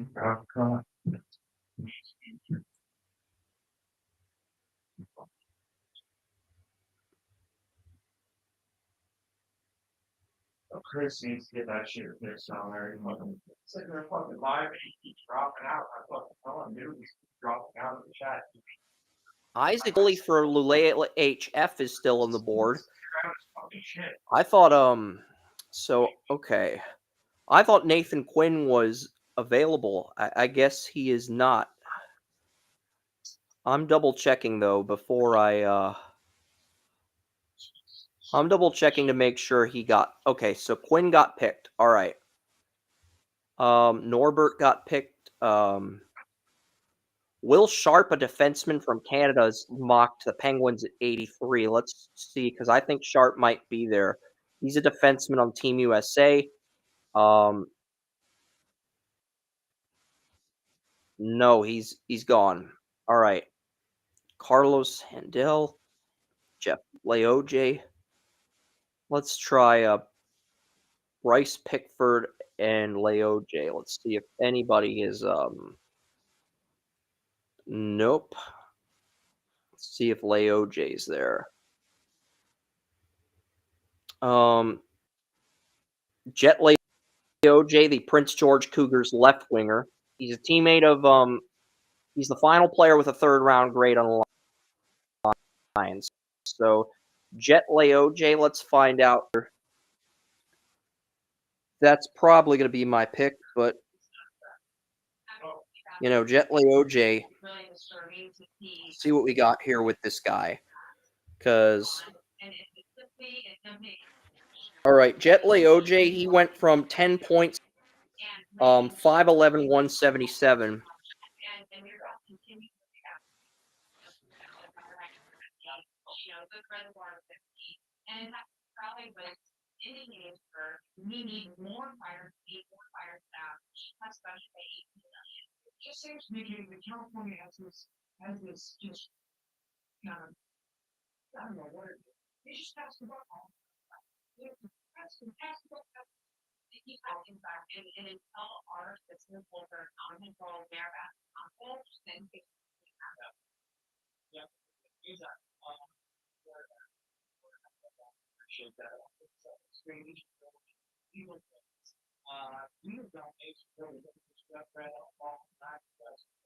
There that happened that was on vacation in Africa while California burned.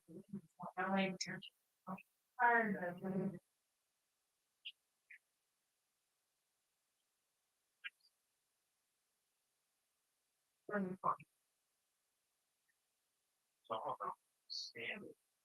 Yeah, fine. See something on him. Theo Stockcelius. So it's Stockcelius. He's a smart offensive player. Doesn't need space to create chances. Very good. And he went from 1 point to 43 points. 5'10", 137, but he had 40 broke out. And smart offensive player. He doesn't need much space to create chances. And he doesn't need much space to create chances. And he's a smart player. He lacks speed in his feet, but he thinks he processes information well. And he's a sneaky, smart forward, effective every game. He's a third, second line center, but his footwork, he's a first line center. Right now, he's projected as a back six player, but if he can fix and on the third line, but if he can fix his feet, he could be a line guy. All right, we're gonna go with him. He's a good successor to Philippe Forsberg, who's now 31, the first round pick. That's a good value at this point. Theo Stockcelius. That's really good value in round 5. Get a 43-point player from Sweden. That's good value. All right. I think we're finally done with round 5. Going to have the first pick in 6. Why didn't you just say more from Sweden? I mean, that would have sold me. These players are some of the best players in the world. That would have sold me. 43. Yeah. Take it. 43 in round pick, Joey. 43 in Sweden. I'm not kidding you on that. Actually, he's a 5th round pick. He's listed at one. He's listed at like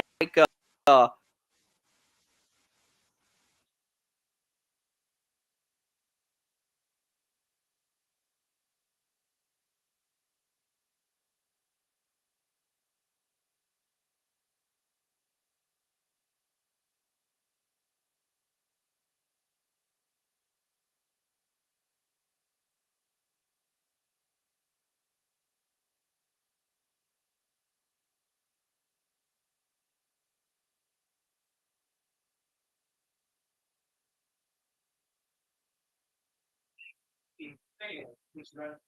But since it's very surprised that the reason Mayor Gadd was asked Gay for losing confidence in the chief. The reason is because the mayor claims the chief never warned her about the protection for catastrophic fire. Never warned her.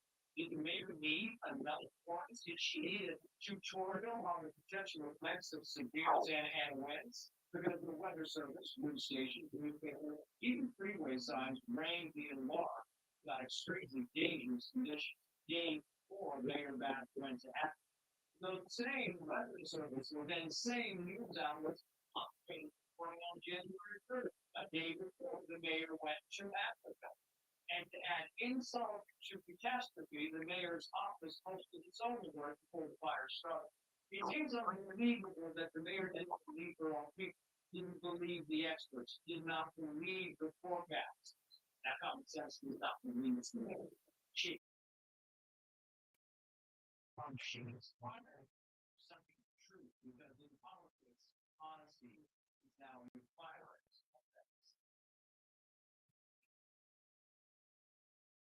Calling all foodies.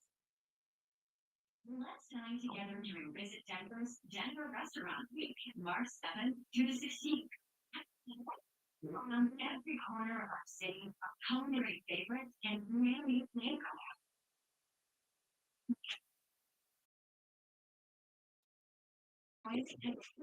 Denver's best restaurants. Step attack, is that who you want, William? You're on the clock. If you're in Oh, the chat, let me know. Step attack, top goalie. I have Step attack as the number 2 goalie available in round 6. You have not drafted a goalie yet. Is that who you want? So the number 2 Sir. goalie in this draft made it to round 6. Yes, sir. Yeah. I will definitely take I him. think that just clinched William 300 points. He got the number 2 goalie in the entire draft in round 6. I mean, that deal. I don't care how you want to put it. That is. All right.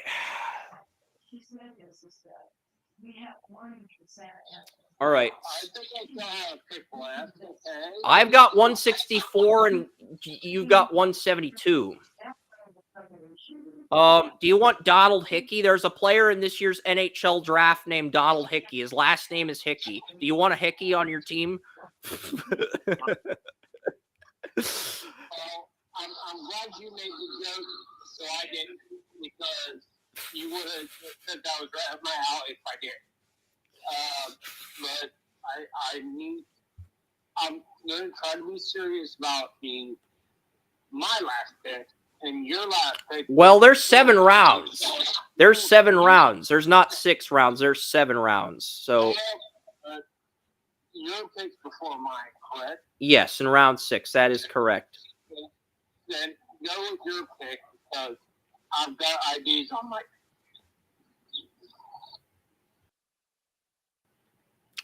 All right, let's see what we got here. Is David Roosevelt, the top guy in round 5 still, is he even on this board? Yes, he is. David Roosevelt. He is, let's look at Roosevelt here. It's round 6. He's from the Czech Republic. David Roosevelt. Interesting. He's ranked number 21 among European skaters. 6'0", 37 points with the Billy Tigiri Liberec under-20 team. Did so well in the under-20 team, he got promoted to the main roster where he's played 5 games, 0 points, but how well he's played on the under-20 team.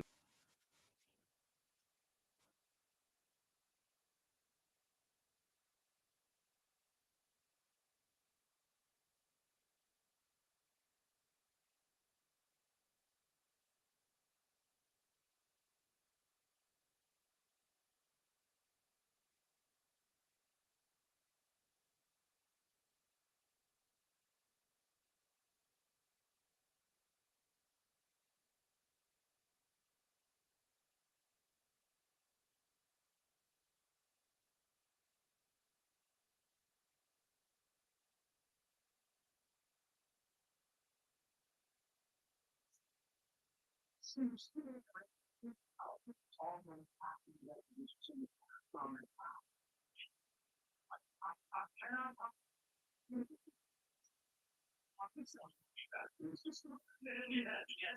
Emily, I just got the breaking news.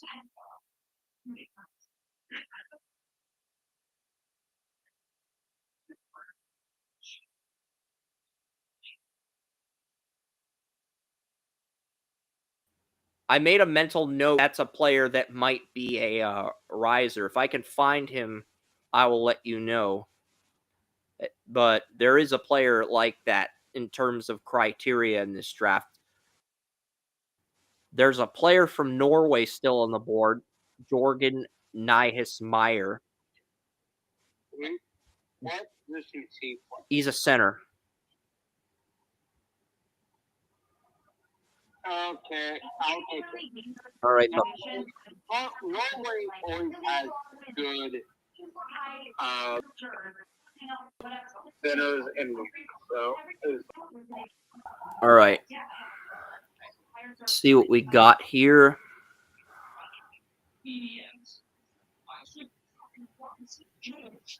I'm trying to find a.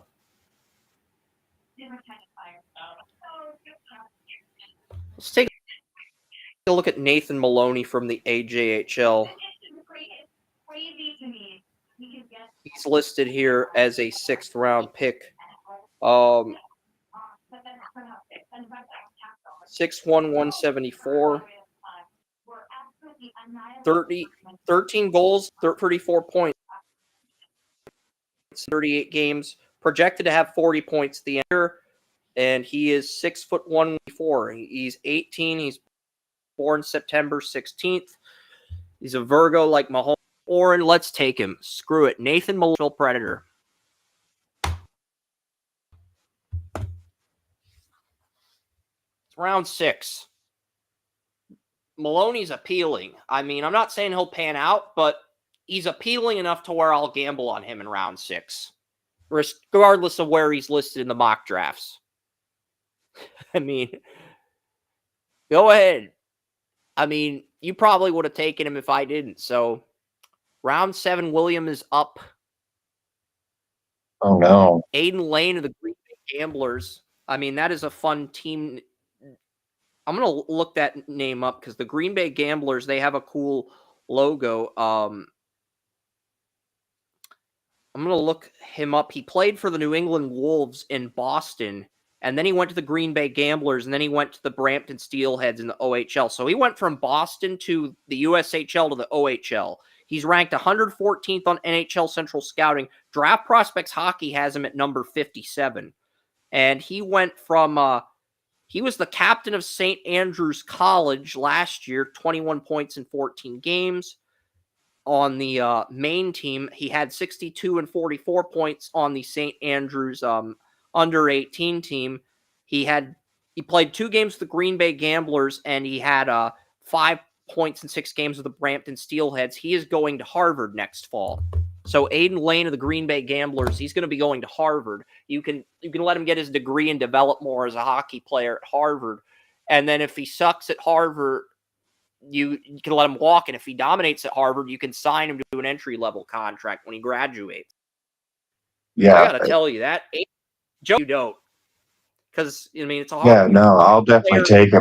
I mean, you're talking about a player who played hockey in Boston, Wisconsin, Canada, and now he's going to Harvard. Yeah. Joey's going to pick him if you don't. Yeah, no, I'll definitely take him. And that Harvard thing, just getting accepted there, I mean, speaks for itself for what's going on in this kid's brain. You know, he's definitely genius level potential. So, yeah.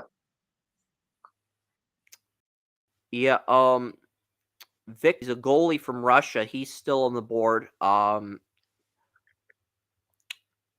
Is it my pick? Yeah, it is your pick. I'll take the goalie. Russian goalie. Russia, absolutely. Ruski. At this point in the draft, we need another goalie. And Viktor Levchenko, that sounds like a very intimidating name. Just the name alone is intimidating. So, I'm not looking at the name per se. But You also have the Mr. Irrelevant pick, Joey. You have the last pick in the draft. Is he Russian? Yes, Was Levchenko's Russian. Levchenko's Russian. Yeah. Well, I was talking about the last pick in the draft. Because here's the thing. There's a lot of players still on the board. Players are always amazing because that's the thing with Russian national. If you're not going out to be the best, coming home and you're not going to be remembered. It doesn't matter what you did in Russia. If you go overseas and you're the best, it is not going to matter. Your family or anything else. You're just going to be another guy. So, Russians have high standards. They do. I don't care what you think of their government or anything else. Athletically, they have always had incredibly high standards. So, if a Russian goalie lasts this long, You got a Russian goalie at 204, but you've got the last pick still at 224. I'm looking to see what's still available here.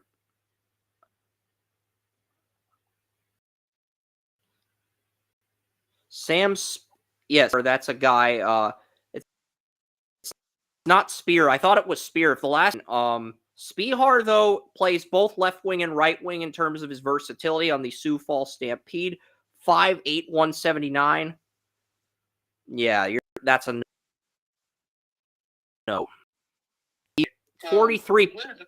I have hit every single need I need to hit, and then some. Cole Temple plays for the Regina. Cole Temple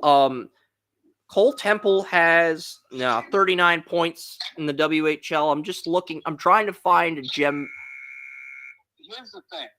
I've hit need. I've hit everything that needs to be hit. Why not hit small school guy with versatility that can potentially make it? Because this is Mr. Roman. He may come out and Brock Purdy this shit.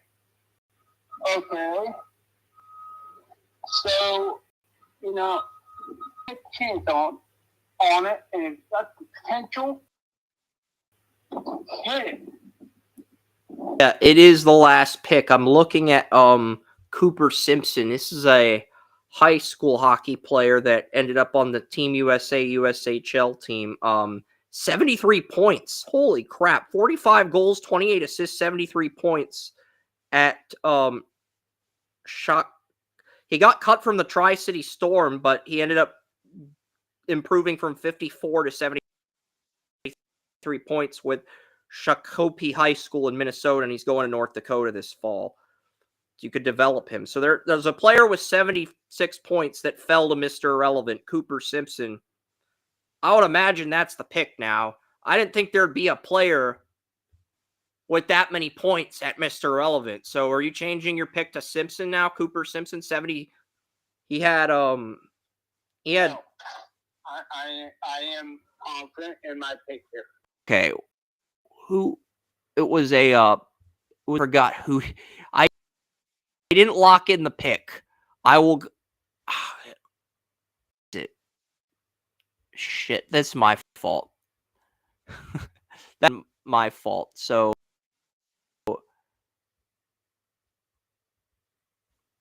I'm just trying to. It's the last pick. It's the only thing delaying the NFL draft.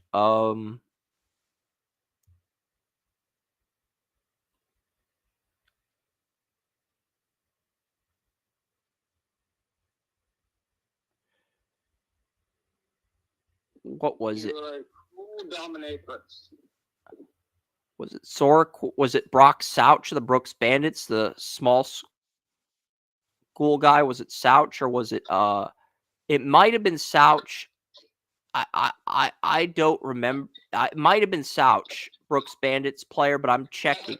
Souch, the guy that played both wingers and Yeah, there's otherwise. there's a winger on the right winger on the Brooks Bandits. It may have been it may have been him. It was it's like it was a dual wing. Yeah, it may have been him. I don't remember the exact play. It may have been him. Sioux Falls is a Sam Spear. That was it. Spihar. Sam Spihar. He's listed as a center, but he's a left winger / right winger on Elite Prospects, but future considerations has him as a center. So Spihar is your pick. All right, cool. All right. I gotta give William 3.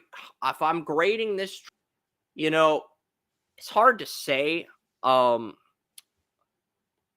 I want to look at the picks for each team because I thought we all crushed the first round. I mean, William got Fiddler in round 2 because I took Gavin, and I had no idea that Fiddler was the son of Vernon Fiddler. That's a big nugget because Vernon Fiddler was a great NHL player for many years. He also got Simon Wang. And he got the number 2 goalie in round 6. So I would say William outdrafted me here, and that's very hard because hockey. This is like my number 2 sport after football. Draft as well. I liked what I did with my picks, though. I don't think I think we'll agree. This was probably the hardest part of today's show. 300, 200, 100 again. Unless you and then we'll load the NFL draft simulator. We got any objections to that? Yes, sir. Nope. So William is at 600. Because let's face it, I am years beyond my NBA draft coverage. And here's the thing. And Joey jumping ahead of me. I'm at 400 and Joey's at 200. Last, we're tied for second. We are tied for second, which means Joey doesn't finish in last. We're tied for second. But the state got William still kicking our ass. Well, Joey, instead of Williams kicking our ass, look at it this way. You won an event I didn't. So even though we're tied in points, you won an event I didn't. Technically makes you does make you the best of the worst maker. William's still kicking our ass. Williams gonna pick for the Titans. Joey's gonna pick for the Browns. I'm gonna pick for the Patriots. We're on the William is kicking. Yeah. It's like, we've got to improve on this. We've got to kick our ass. All right. We're entering the war room now, all 7 rounds. Okay. And I'm going to start the damn draft. The Titan is this going to be as I know you did a scouting report on Cam Ward. I know you're not picking Cam Ward. I'm guessing you're either picking Hunter or you're picking Carter just based on intuition, William. I could be wrong on that. If you want a different player. Yeah. I corrected myself. Cam Ward afterwards. You only heard the Hart part. He was in last year's draft at Notre Dame corner. But yeah, Williams on the clock. You do have an offer from the Giants. It's 3, 34, 104, a first and a third next year. You do have a trade offer for the number 1 pick, William. I am not 3, 34, 101 first and third next year. Just to move down 2 spots. And William, I want to know the Giants are moving up for a quarterback. If you want, honestly, I'm considering if I'm the Titans. If the Giants offer me this in real life, I'm moving down because you get a second round pick. You get 104, which is a third round comp pick. Or no, pick in round 4 at 104. You get the third pick in round 4, third pick in round 1, second pick in round 2, and then a first and third next year. I just think that's too good to. And we know the Giants are probably going to trade up for a quarter, which pretty much. I've been paying a lot of attention to what's been going on, and I've heard a lot of things over the last week and a half. So, what are you thinking, William? I would accept. I like that trade. What are you thinking? Because you're doing it. Yes, I am. That All right. That is way too rich for what I know and what I've learned. So, tell the Giants, good luck to you. Jeez, the Colts are offering. And number one is the Colts are offering Braden Smith 14, 45, 80 a first and second. That's not enough. They're offering 12, 44 a first next year and Tyler Smith. That's also not enough for number 2 in the draft. Those off. So William gets the good trade offer and you get the bad one. And what did the Giants move up for? The Giants moved up for Travis Hunter. They gave all of that up for. Really? okay, yeah. And in my opinion so far, It's like Joe Schoen is burning the bridges down in New York. He is burning the bridges down with the organization. So they have no draft to quarterback until 2027 in this scenario. Taking away a first next year too. I'm hearing a lot of, and Travis Hunter was in my. Travis Hunter's number 1 on my board, okay? I don't have a problem with that's the direction the Giants want a killer quarterback in free agency because if they do. He's number 1 on my board. Campbell at 2 on my board, but he's built a lot more traction. And I do have Abdul Carter at 3.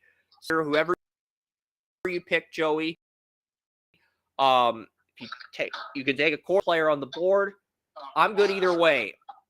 I've been hearing a lot of stuff. Okay. And one player I was saying I would take it very low. So, what am I looking at? I've been hearing that these 2 top quarterbacks, everybody's saying they got flaws. Everybody's saying they got all this. I think the quarterback position in this draft has been highly undervalued. But to say that, you have to look at the relationship between Shedeur Sanders and Cam Ward. They're good friends. They worked out every offseason, but they've been working out a lot since the end of the year. These 2 are 2 completely different guys. 2 completely different types of quarterbacks. But if they've been working out together, that means some of what they've been doing has been rubbing off on each other. You'd be stupid not. You either be stupid or naive not to believe that. And so I've got to look at it as if, you know what, Shedeur's pocket presence has been rubbing off on Cam Ward because he's helping his good friend. They've been working out for years. Yep. Together. So I've got to sit here and say, the big thing I've always said Shedeur is in this draft. And I have always said that the Cam Ward has the physical ability of somebody who would go in the top 5 of the last 2 drafts. And if I'm looking at it from what I know right now, I was going to take Travis Hunter. Point blank, done. But now the Giants, what do they do at quarterback? What do the Giants do at quarterback? You don't have a first-round pick until 2027, and if you don't get a good quarterback in free agency, Joe Schoen is essentially burning bridges with the franchise Oh, so they that picked the up new Aaron GM's in Rodgers, a man. much worse situation than he is. And he puts me in position. What I know, and I'm sure the Browns know more than I do, but from what I know, Cam Ward. I've got Cam Ward at 7 on my board and Shadur at 58. But the Browns might prefer Shadur. I don't know. It sounds like they do from the scouting reports and rumors I've read, but I've been hearing a lot of things that Shadur is kind of a smoke screen. And it's not always a smoke screen for Shadur. And I'm going to go with Cam Ward. yeah, I like that pick. Yeah, there's stuff going on. I got Cam Ward at 7 on my big board. And while this may be a reach in terms of value, it does fill a need. The Browns do need a quarterback in Ward. Well, I will never say a quarterback that a team likes is out of reach, but not somebody if I compare to. I had Ward and I almost moved him up to 6. So I've had him in the 5 through 7 range. Not really a reach if you need a quarterback. Yeah, 2 to 4, 6, 2 to 7, that doesn't matter. If you got a quarterback in the 5 through 7 range in your board and you need a quarterback, you pick him. Doesn't matter where you're picking in the top 5. I would go as far as 10. 2 to 10, guess what? You know, it doesn't even matter. All right. He's going to turn around and do a franchise and take him. I'm guessing this is going to be Abdul Carter at 3, William.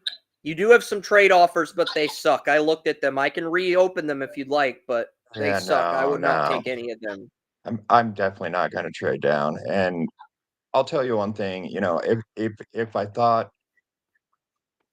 you know, that Cam Ward was worthy of the number 1 pick, I would have picked him there. That's not saying that my scouting report doesn't say, you know, he's a first round pick. However, I just don't feel that the value is there. And you know, as for Hunter being taken number 1 there, it's like what position does he play? You know, a lot of people are saying cornerback, and it's like, yeah, but from what I've seen on Travis Hunter, you know, he is an elite receiver. You know, when he should have a package of plays on defense. You know, 2-minute drills. You know, go give me the ball kind of stuff. You know, like go give me the ball like the replacements. You know, give me the ball, Bateman.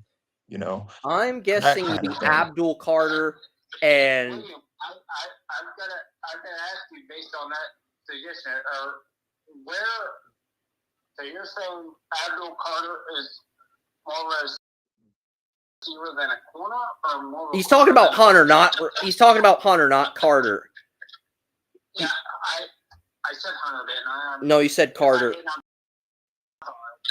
But yeah, Travis Hunter, the Giants threw all of us off because even though the Giants do need a quarterback, they gave all that up for Hunter. And basically, if Hunter doesn't pan out and you still need a QB, the Giants are pretty much stuck with what they have until 2027. My thought process, just William, I just want to. What if the Giants get and they trade up for Hunter at 1? What if that's what they did in the offseason? Well, that's what I was saying. That's what I was saying earlier. That the choice is clear, man. That it should be Aaron Rodgers. You know that they should bring in. Yeah. Obviously, you know the most selfish quarterback in the league. You see Hunter more as a receiver or a corner? I see him as more of a corner. I think William might see him as more of a receiver, though. But it's interesting. Yeah. We had this conversation back in the fall. Yeah, and I mean, I wasn't privy to that back in the fall. So please, William, You know, I'm really interested in your thought process here. Well, the thing is, like I said, he is an elite receiver. The one thing that got pointed out to me was by Brandis Bell from Under the Bleachers, and she's a defensive back for the Atlanta Rage, and she mentioned that you can tell when you're watching him, that he is an elite receiver, that's playing cornerback, when he is, and you can see that on the opposite side of the field from him, with the other corner, because he is an elite corner, but I I just don't see, Travis Hunter seems to think that he's going to play both ways in the NFL, and that's just not going to be the case. That it's better or better player than Now, any player in history. I said I wasn't gonna say anything that I've been. We're getting too sidetracked on the Hunter pick. It's Williams' turn to make a selection, please. But this is for William. This is for William. That's fine. Yeah, You gotta limit your questions. I want to let him know. What I've heard is that a lot of GMs are going to look at Hunter as somebody who can play third down on some plays and play full time on the other side of the ball. So it's not going to be like he's going to be playing every. I think he'll start out as a third down receiver, and if he impresses, he'll earn the opportunity to play on fourth down. That's how he'll be incorporated on offense. The one thing. I just want to tell William what I think here. That's fine, but he's on the clock at number 3, and you're getting sidetracked. I'd appreciate it if we could just make our picks. We can talk about stuff after we make our picks, but we've basically, who would you like at number 3, William? Yeah, give me Abdul Carter. You can never have too many pass rushers. I mean, Abdul Carter is 3rd on my board, and the so Eagles that proved means that I this get my last number year. 2 player, and I'm taking Will Campbell as my blind side for Drake May. So, Will Johnson's a Jaguar, Shadur is a Raider, McMillan's a Jet, Pierce, Banks is a Saint, Mikael Williams is a Bear, Josh Simmons is a 49er at right tackle, Cowboys get Ginty. The Dolphins land 13. Wow. I think that's the furthest I've seen Mason Graham slip in the mock drafts. 13 to Miami. Laramie Tunsil. Remember, he was a top 5 pick. He fell to 13. Maybe Mason Graham. And, we have seen guys that play the interior on both sides split because of their positional value. This dude is a top 5 prospect. Texans just got Omarion Hampton. The Ravens land Gray Zabel. I know you hate that as a Browns fan. The Bills got Luther Burden. And the Bears have just offered you Darnell Wright, their right tackle, who struggled this year for 33. Bengals, yeah, these first round picks, that's not going to happen. I don't think there's a team that's going to offer that. All right, Joey, you took your quarterback. What do you want me to look at next as far as value goes? Is there a certain position you want to look at? The best value pick on the board is, according to the simulators, Nick Emanwari out of South Carolina. They have him at 18, but I'm guessing you want to go a different route. I'm looking at my offensive line at this point. All right. I know. Let's look at who got drafted on the offensive line. LSU wide receiver. He's going to fall to day 3 because of the off-the-field stuff. Kyron Lacey's going to be there on day 3. Well, let's put it this way. If you want a bona fide wide receiver, I know you love him. Take it from LSU. I know you love him, and I know it sounds like I'm talking you out of drafting him. I'm not. If that's who you want, you could take him, but I'm just saying, he got accused of murdering someone. So until the investigation clears up, Okay. I'm saying I would hold off on that, because he might be there on day 3. That's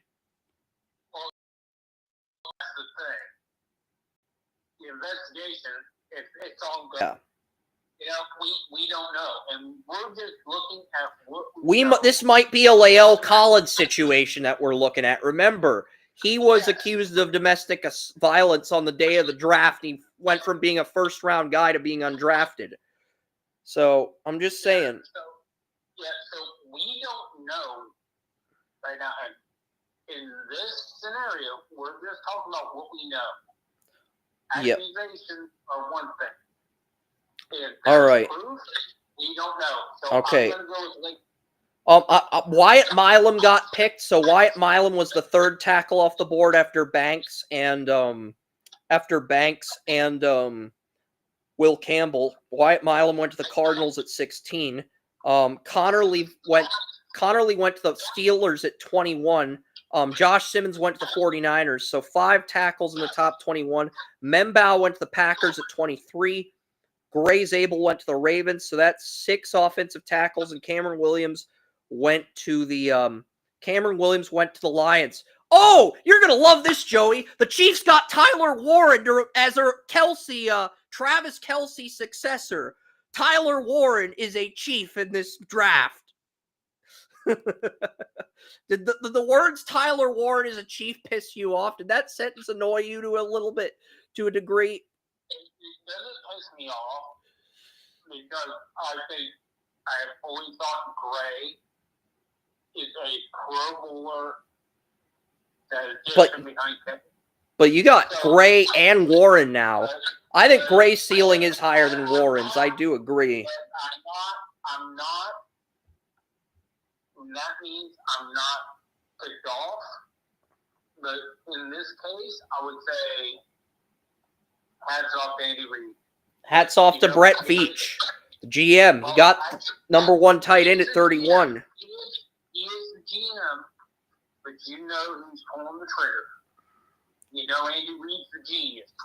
You know, he's the mad scientist. Yeah, but Veach drafted Mahomes. Veach had Mahomes on his radar when he's working for Dorsey, and everything fell into play after that. I think it's a combination of both. Veach's drafting and Reid's coaching. And that's kind of scary. Just on point, that's kind of scary. Okay, so the tackles are still on the board. Savannah's on the board. Ursari's on the board. I do have Ursary in the 50s on my board, but he is a clear 2nd-round talent. Donovan Jackson's still on the board. I think he's more. But yeah, outside of Ursary, I don't see a tackle I like here. But Ursary, I do think would be a day 1 starter at left tackle for the Browns. Egbuka's still on the board. If you want value over need. But yeah. Egbuka, who I would take. Egbuka's somebody I'm looking at. Loveland's still on the board. Starks is still on the board. There's a lot of good value picks. When it comes to the Browns, you've got to look at, it all comes down to the left tackle. And the left tackle of the future, I don't know if you paid attention to some of the award ceremonies or the pictures that come out. Dude, the 6'8", 300. I'm not high on DeJuan Jones as a left tackle. I think he's a good right tackle, but I think he has zero business playing left tackle. I don't think that he found a fence to Adam the Bull saying he didn't think he could get down. This dude's gotten down about 335. He is in shape. He is. Somebody offended him, and he just got down the way. The hell? That's encouraging as hell, but I think he's a right tackle. I don't think he's a left tackle. It's a left tackle. Maybe not, but it does make you step and pause. And so I'm saying the biggest position of need on offense, tell me the running backs. All right. Running backs went in round one. The Cowboys got Ashton Jinton. So the Texans got Omarion Hampton to pair with Mixon and Stroud. And Pierce, which is scary because now you have 3 good running backs for Stroud. There is a running back I have had my eye on that I love. But I forget his name. I love him, but his name is it's a weirder name. Yeah, Yeah, I've got Judd. You got what college? I'm gonna have to look this up. I know who it is. I know who I want. Yeah, I mean, Taj Brooks is listed at 127. You can get him later in terms of value. No. He's somebody who's really come on lately. Tyleek Williams, Matthew Golden, Xavier Watts. I think you should pick Ursery. I think he can beat out DeJuan Jones for left tackle, but I get it. It's your decision. It's your call. Fannin, you could get him as a tight end too. Alec Aomanor. Give me 1 second. I think what's going to happen is Williams probably going to take Milroe at 34 if I had to guess. I might be wrong on that, William. If there's another guy you'd rather have, why don't I look at the draft? On the clock right now? Joey thinks it over. While Joey thinks it over, I'm going to look at the draft tracker. I was just finding the fucking name. Yeah, because you've got 34 and 35. You've got back-to-back picks. So William does. William's got back-to-back picks after Joey makes his selection, and I've got 38. So, yeah. William can go best player on the board at 34 and then get Milroe at 35. So he doesn't even have to draft Milroe at 34. He can get him at 35. You can get another blue chip, another quality player to pair with Abdul Carter. So, yeah. Cam Scatabo, the Arizona State running back. Yeah. He dominated the playoff game. That's not a bad value. So Cam Scatabo is a Brown to start round 2, and William, you are on the clock. The Rams are offering a 1st, 4th, and 5th next year, and Jimmy Garoppolo. The Rams are sending Jimmy Garoppolo to get your pick. That is just bad. The Bengals are sending Brett Stroud 4th, 1st, and 6th. I pretty much reject any trades involving 1st next year when I want to pick, because it's just a cheesy attempt to get you to trade the pick away. You know, it's like who's on the board for tight ends and wide receivers right now? I think Loveland's available, William. Colson. So Loveland's available. And yeah, and Chigozio Okonkwo enters the final year of his rookie deal. And Josh Weil is 2 years, can beat both of those guys out for the tight end 1 job. So I'm guessing we're going to go Loveland and Milroe with these next 2 picks. Is that what you want to do? All right. Those 2 players, 2 of them that I love in this draft. And I have to take Milroe. Like I said, watching some of these quarterbacks go these past couple of years, like Anthony Richardson, top 5, things like that. Jalen Milroe is an absolute, freak on his feet. And Milroe is Williams' QB1, so William gets Milroe here at 35. The Jaguars here, Jaguars get Derek Harmon at 36. The Raiders, fuck you, Raiders. I wanted Egbuka. I did. I wanted Egbuka.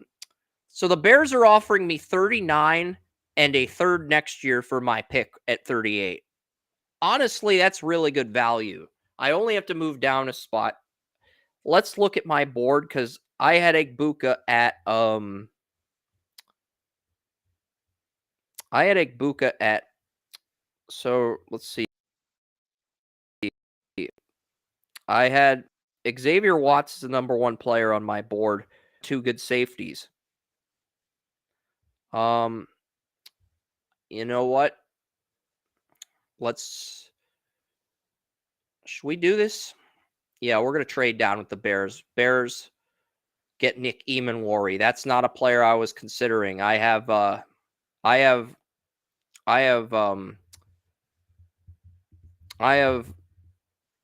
yeah. Let's look at let's see what we got as far as edge rushers go. I've seen Yanish, all over the board between, top 20 pick all the way down. And I just don't I know what I do think like of that Watts, yet. but the Patriots have Peppers and Duggar. That's Watts, but the Patriots have those two. They don't really need a safety. I should probably get a player who's a day 1 starter.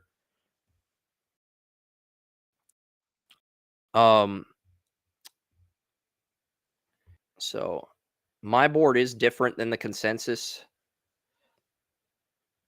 All right. Booker and Nolan are gone. Barron's probably gone. Jade Barron's gone. So Warren's gone. Golden's gone. Probably gone. Oh, Golden's actually there. So I like him, but I think he's more of a floor player than a ceiling player. Really good floor. He is not the floor of a day 1 starter, but I just don't see a number 1 receiver with him. I think Watts is the best overall player, but he really doesn't fill a position of need. That's the problem. And the Patriots need an edge rusher. Let's see what we got at defensive end. Here, Tuimoloau, Stewart, Izaraku, Ivy, Barron, Birch, Rucker. I like Shamar Turner, but I think he's gone. I kind of want to see where the edge rushers went. Pierce went to the Panthers. Next player, Mike Green went. Nick Scorton went. Swinson went in round 1. Jihad Campbell went. So there was a run on edge rushers in the back half of the draft. Shamar Stewart did get picked. So yeah, my best edge rusher is JT Tuimoloau. He's my number 1. Oh, he's my number 1 edge rusher. I have Izaraku at 37 on my new board. And he fits that 34 defense the Patriots like to run. So we'll stick with the positional value pyramid, and we will go for an edge rusher. I know it's stupid, but this is the simplest way to do a rebuild. We get Izaraku, and we have Izaraku and Jennings at edge rusher. We have Will Campbell, and we have Patriots have Will Campbell, and they have the Michigan lineman who played Michigan right guard who moved to right tackle. I forget his name. 22 draft pick, though. Cameron Fleming is not Cameron Fleming. Shit. But yeah, Patriots do have a good right tackle. But we'll get Izaraku here. I'm going to swing for the fences with Izaraku. I think he's a better fit for the Patriots 34 defense than either of the Ohio State guys, and he's fast, he's athletic, he's got nice twitch. We're going to swing for be a little early for him, but I'm going to swing for the fences and go for I'm going to go for need over value here because, if you can fix the trenches and you can fix edge rusher and you can fix tackle for the Patriots, they can contend down the road. So, and try to trade up. Can I pause the draft? I guess the draft is not letting me pause, but I can move up for a pick. Bills took the Lions took Restrepo. The Chiefs got Ursary in round 2 as a left tackle, and they got Watts. So the Chiefs have crushed this draft. They got Tyler Warren, Ursary, and Watts with their first 3 picks. If that happens in real life, we are screwed. We are going to have to deal with the Chiefs for more we're going to have to deal with the Chiefs. We just are. I'm sorry, William. The Chiefs. Because the Browns are up at 67, so it's Joey's turn to pick. Trey Amos is there. Fannon's there. Gunnar Helm. Will Howard. You already drafted Cam Ward. You sure you want another quarterback? Straight. The Browns have failed at quarterback for so long. So Joey's taking a second quarterback for shock value. Okay. No, it's not even. Hey, man. It is. I recall some. We're going to hedge our bets. We're not going to go through this quarterback carousel crap again. We got a guy who throws a very pretty ball and coached up until we got to Ohio State, and we have physically gifted, the best physically gifted quarterback in the draft. We are hedging our bets. We are not screwing up the quarterback position again. Amen. Enough. We're getting our franchise quarterback now, and we're going to succeed long term. We are not screwing this up. Texans got 2 after getting Hampton in round 1. I'm just looking at my board here. Deion Walker got picked. So did Grant. Harmon's off the board. Starks, Loveland. I think Castro's still there. Castro and Clay Webb are the 2, and Riley are the 3 players I have first-round grades on that are still on the board. I think at this point we got to take Riley because he's the only of those guys. He's the only one that would be a day 1 starter.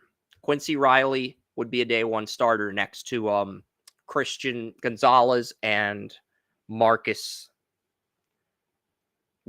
Johnson, the Houston corner the Patriots got. Maybe not Marcus Johnson, but they got a corner from Houston in the final year of his rookie deal. But I'm going to go Quincy Riley. I'm going to go with another ACC guy here. So Will Campbell, Donovan Izaraku, and Quincy Riley, 3 day 1 starters. And I'm going to go with a receiver here if one's available. Cowboys are offering me a garbage deal. The Rams are offering me a garbage deal. Broncos offer is decent, but I don't feel like moving down. I'm looking here. Tez Johnson. I have a second on Tez Johnson. We're probably going to go with Tez Johnson here. Yeah. I'm just double checking to make sure. We're going to go Tez Johnson out of Oregon here.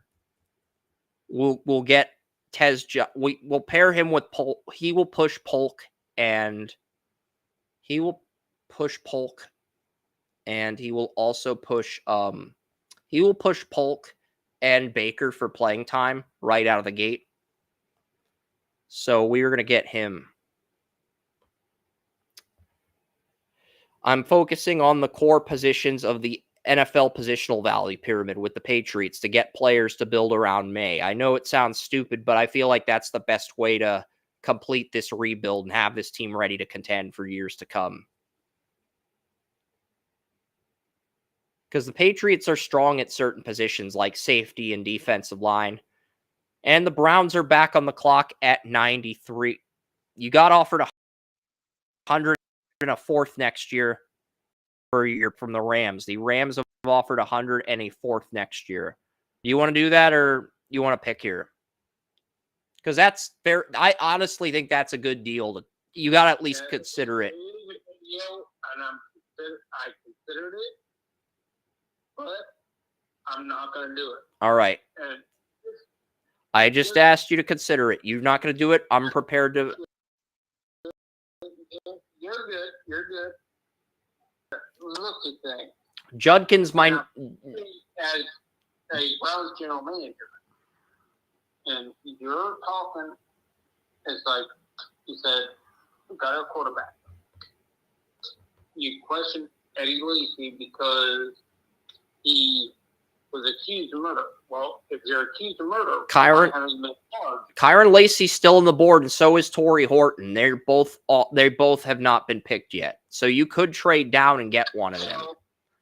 Well, that's who I took in round 2. So. No, you took a running back in round 2, Joey. You took Oh, I did.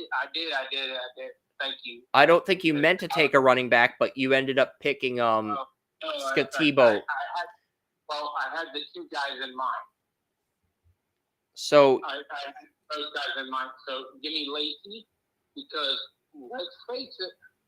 I think Horton and Ricky White are better than Lacey. And I think Lacey's a number 2 guy more than a number 1 guy at the NFL level. That's just my opinion, but you disagree with that, and you're right. So you like Lacey better. That's your right. So it's like it's also you got Jerry Jeudy. The Chiefs reach for Anenis Pebbles, and the Dolphins get Donovan Jackson at 98. That is a really good value pick. I mean, shit, that is really good value for the Dolphins. Dolphins, they got Mason Graham at 13, and they also got that's just really good value.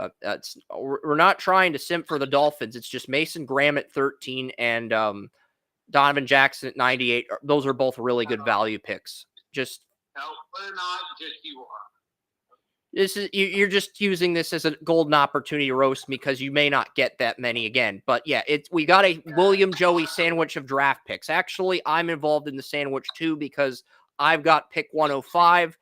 Williams got 102 and 104. Joey's got 103 and I've got 105. So we've got a Titans-Browns sandwich, and then we've got a Patriot admiring the Titans-Browns sandwich from afar, hoping the Titans and Browns screw up. So all of us are picking to start day 3. All of us are picking. All right. So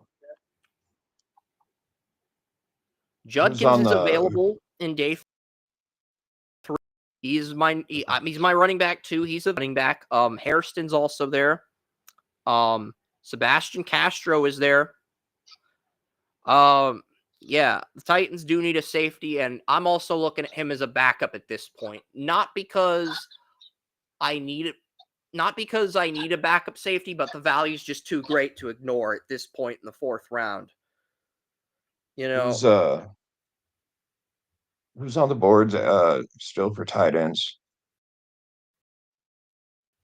we took Loveland and rookie deals. I don't think the Titans are going to pick a second tight end, but you got Arroyo, Gadsden, Mitchell Evans, Luke Lakey. You can get a tight end later. I would focus on another need first. It's a deep tight end draft. And the Titans, with three tight ends and a rookie deal, got second tight end before round 5 or 6. That's all. But if you want a tight end here, I can give you one. But I just think realistically, that's probably I'm just hearing who was still on the board because the one thing a lot of people make mistakes Fannin about was is the still same here, thing I with wouldn't blame you for linebackers. picking a second tight end.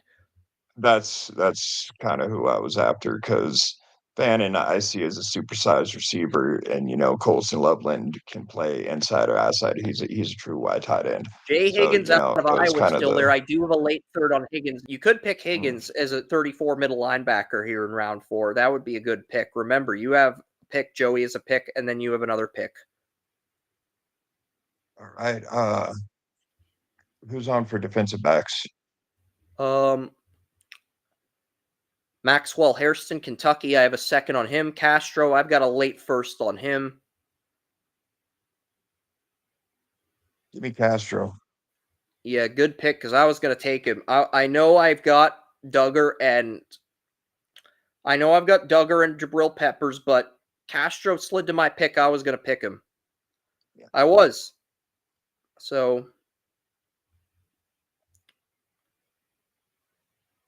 For sure. That's a good pick. And, defensive backs it's become, the hottest needed position lately besides wide receivers. And so there's that. There is one player on my board still with a first round grade. It is Clay Webb out of Jacksonville State. He is still on the board. Either one of you could pick him. I don't think Williams going to pick him. I think Joey might, though. With Batonio retiring, that is an area he could target. And even if Batonio doesn't retire, you could groom him behind Batonio for a year. He'd probably get a lot stronger. And just, I've been a big fan of Webb throughout this entire process. I felt like I'll take Webb. All right. Bottom line is the Browns defense is good enough to win in the playoffs. The offense is in shambles. You've got to, and it all starts up front. They've got a guard. Now they'll have a second guard. Got to get a center. Yeah, I had Clay Webb at 23 on my board. I moved him down to 30. That should tell you, even after tweaking my board, I still have him in round one. That should tell you all you need to know. Chris, I'm foreshadowing here. Browns need a center. So, foreshadowing. Yeah, the best available on my board at 30. Webb can play both. Even though he's a natural left guard, he can also play center and right guard. Best player on my board, 38, is Quishon Judkins out of Ohio State. I have him at 38 on my board. He's the best individual. And yeah, William, if you don't pick him here, you've got Spears on a rookie deal for 2 more years. You don't have that RB3. If you don't take Judkins here, I am taking him. Yeah. I am taking him. There's no doubt about Judkins' talent. There is a thing though. All still there. Mullings is there. Fullback. Taj Brooks still. Martinez is there. Good running backs. Let's see. Who's on the board for defensive line?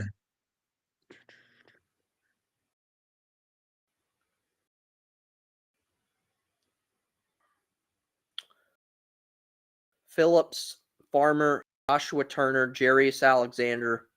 Those are some of the interior players.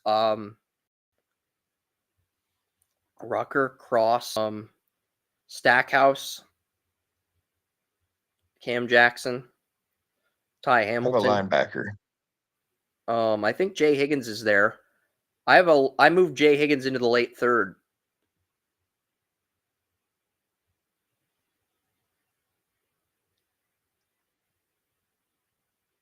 Yeah, give me Higgins. I like those Iowa players. I put those as running mates on here. Sebastian Castro and him is just too. Yeah, I'm gonna go with Judkins. I'm gonna go with Judkins here. I drafted for need on the positional value pyramid with my day 1 and day 2 picks. I think that's the best way to rebuild the Patriots. And now we're going to get Judkins as a number 2 running back to Ramondre Stevenson because he's just the best player on my board. I have him at 38. We get him at 105. I just think that value is too good to ignore. And the Jaguars follow that up with Ryan Fitzgerald, Florida State kicker. The Jaguars take a kicker to compete with last year's kicker.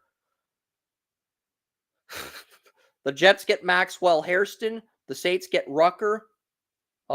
David Bailey, Kobe King,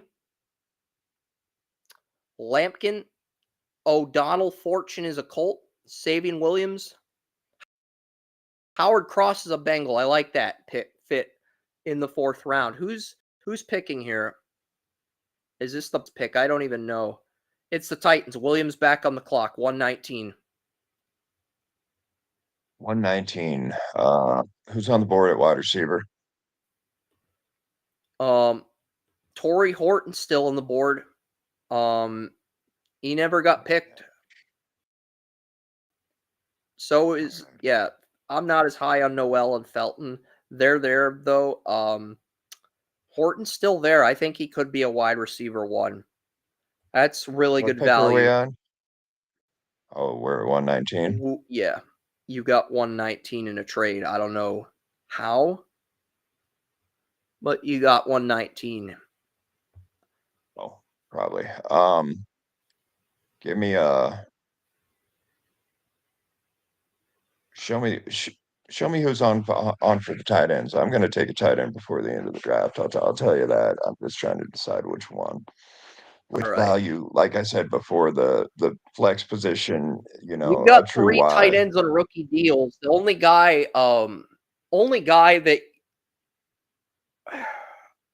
that you might move is Okonkwo. And Okonkwo, if you're gonna move him, now's the time to move him. Yeah, and I mean, that's one thing 'cause about if him you too, because you know I feel he he's is more good of a enough to flex be a tight end. tight end one, but the tight ends in this draft just have a higher ceiling. Yeah. It's that there's multiple tight ends in this draft that have higher ceilings than him. He's a player that Yeah. you can replace very easily. If you draft, because you have him on a rookie deal, you have Weil on a rookie deal for 2 more years, and then you have Colson Loveland, your 2nd-round pick. Who are the running backs that are left right now? Mullings is a fullback. He's the number 1 running back. Taj Brooks is there. You get Brooks. Martinez is there. RJ Harvey's there. Gordon's there. Kyle I will Mononga is take there. Taj Brooks. Yeah, Give me I figured Taj. you wanted Brooks. Not bad. All right.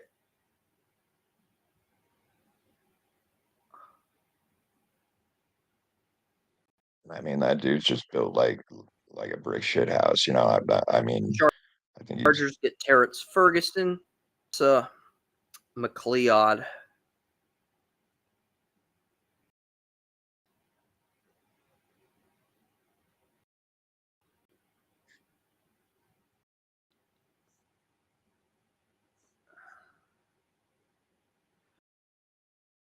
Ozzie Trapillo to the Eagles. He was the best player. Gets Trapillo as a successor. The Chiefs get Jarrett Wilson.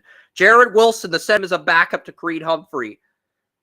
And the Dolphins get Torrey Horton. The Chiefs and Dolphins have crushed this draft.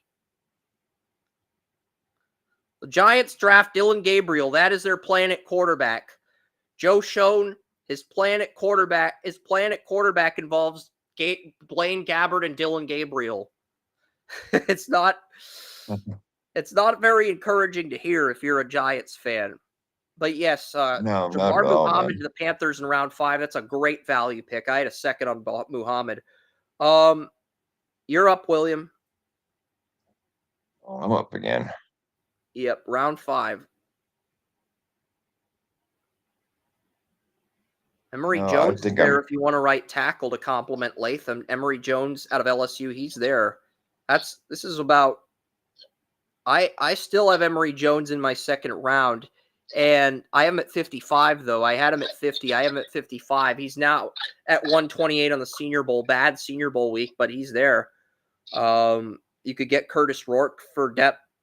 You could get Curtis Rourke as a backup if you're hell-bent on moving on from Will Levis. You could get your tight end here. Mitchell Evans is still on the board.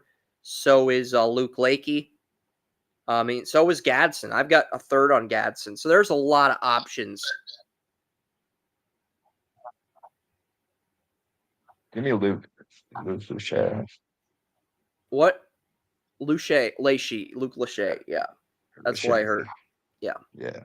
Just confirming. I don't want to jump the gun on that. All right. We're going to be moving on from a few of them. Give me a second. I'm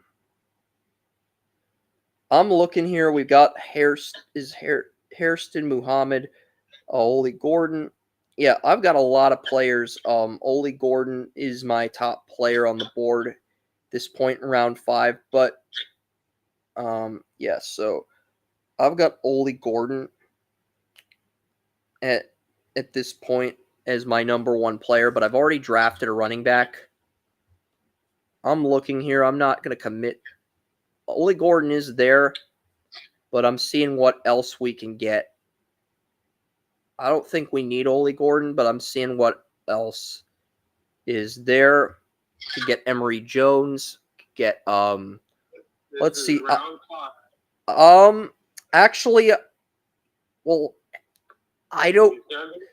Joey, this is the difference between you and me. I'm super in depth to the point where it makes you want to burn your ears.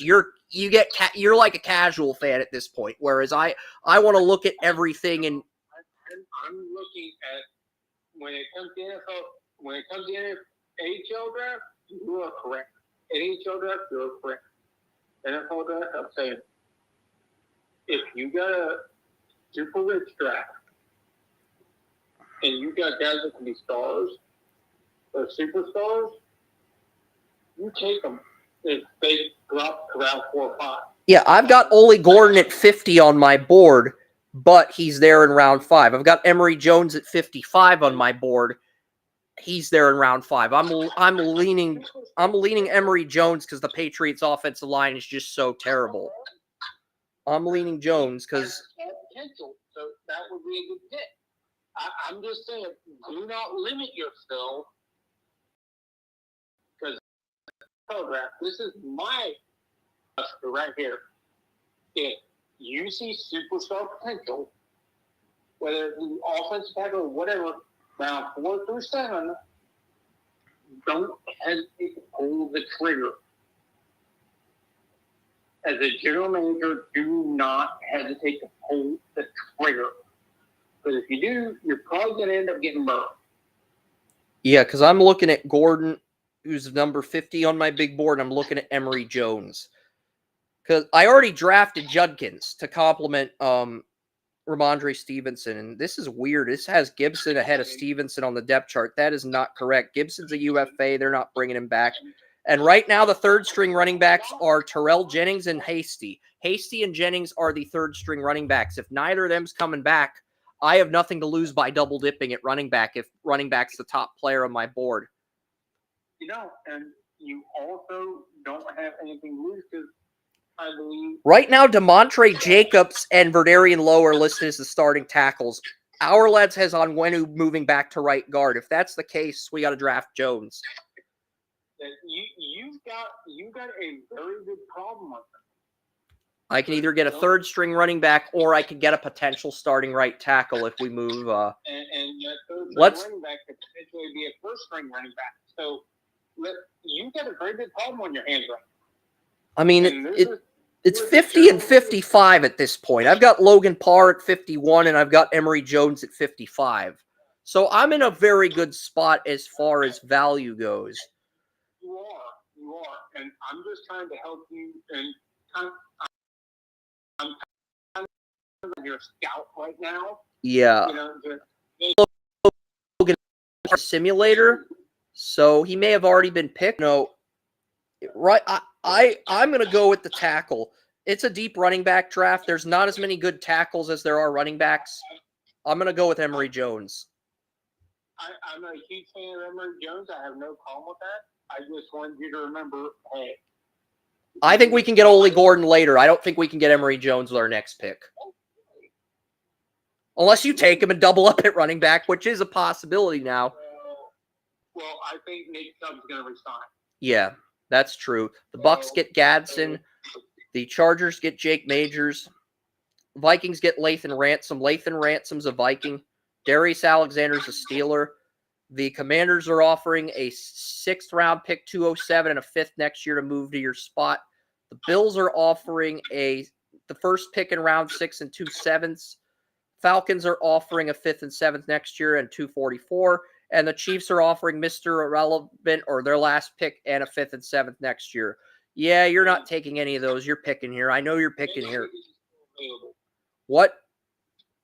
Jay Higgins still available. I took him. I think William took him. William took Yes, sir. him. But Jack Kaiser, who I have an early 4th on, is available. Jack Kaiser, Notre Dame linebacker, is still there. He has not been picked. I have a 4th on Kaiser. You don't have to pick him, but think about it. The value is pretty good at this point. I also have a 3rd on Nick Martin, Oklahoma State linebacker. He's my linebacker, too. I have him ahead of Higgins available, too.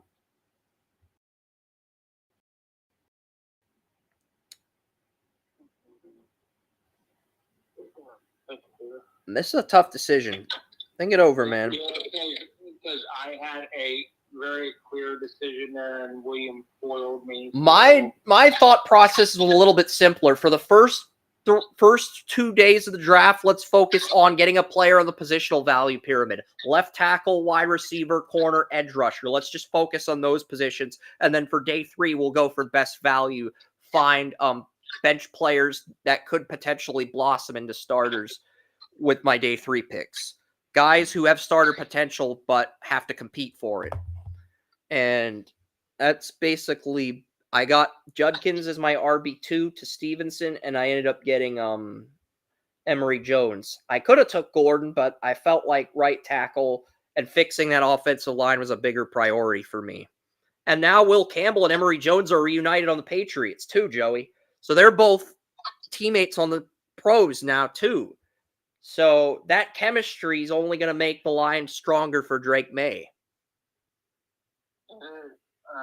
I'm not gonna be. I'm not gonna be upset with you about that.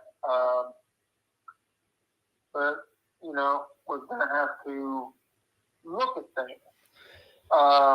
Because now we got Cole Strange and Onwenu as our starting guards, and we've got David Andrews back at center.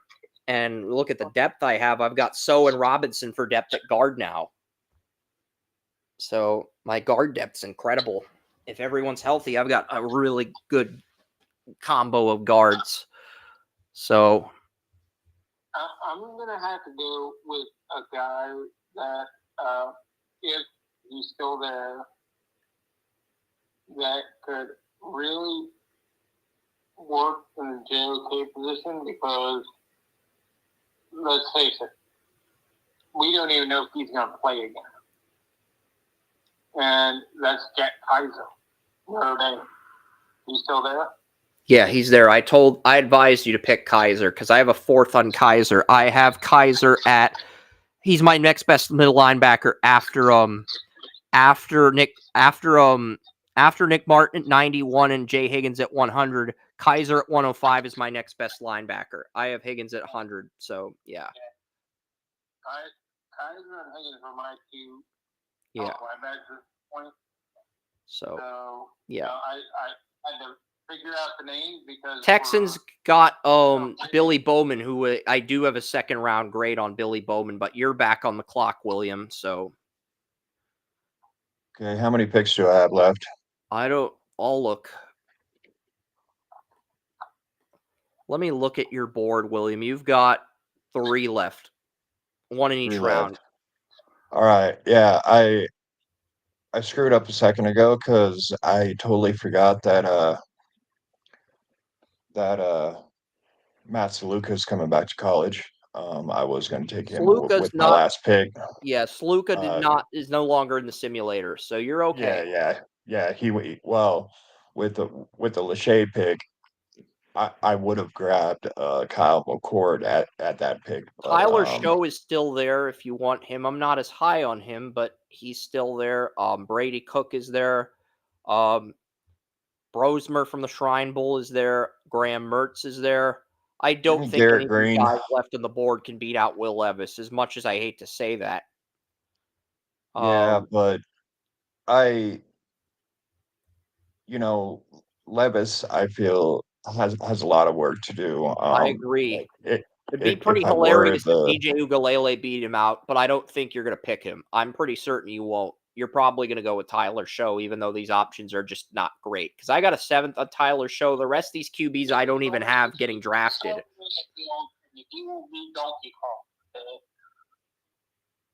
Yeah. Let's see. Who's on the board for offensive lineman? All right. Anthony Belton, Logan Brown out of Kansas, Ernest Green out of Georgia.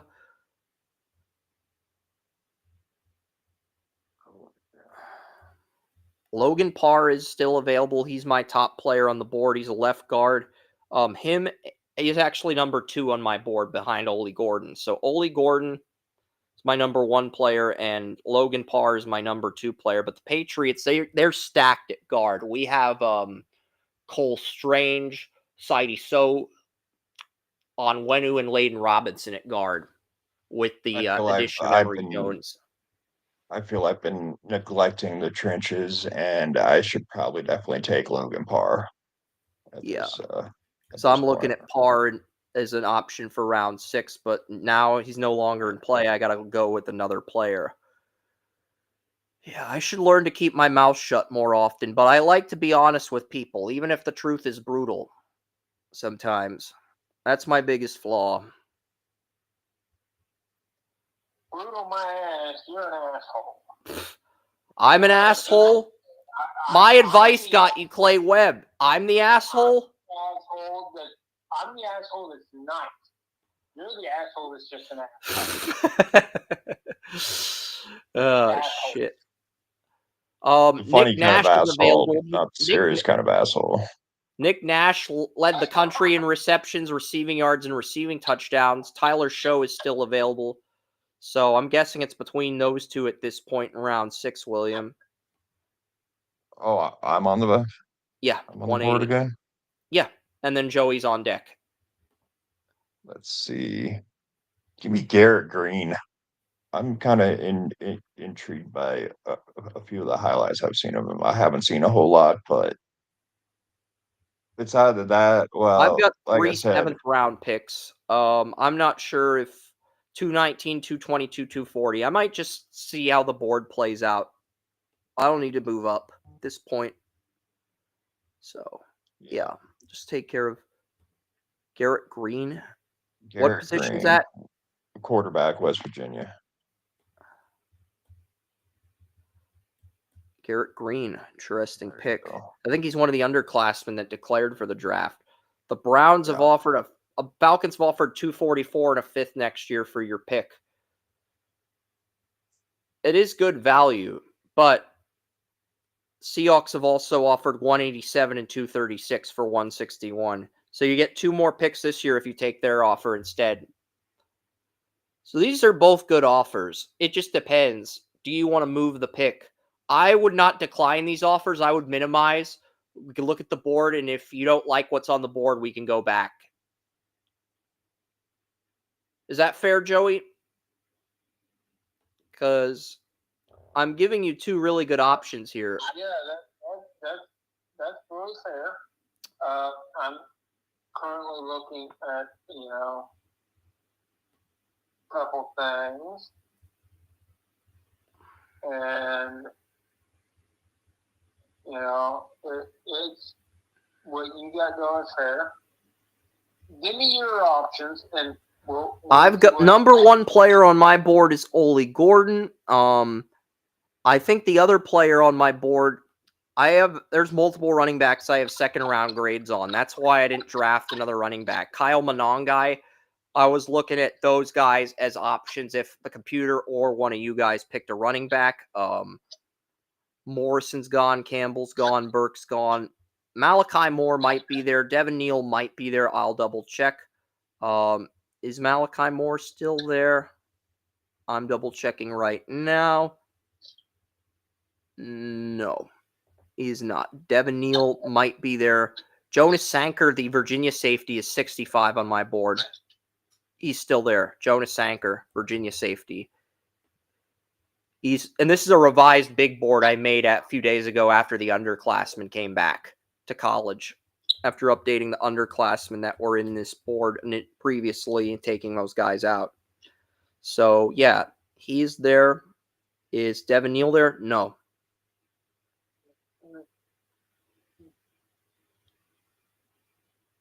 I'm actually looking at a player that could be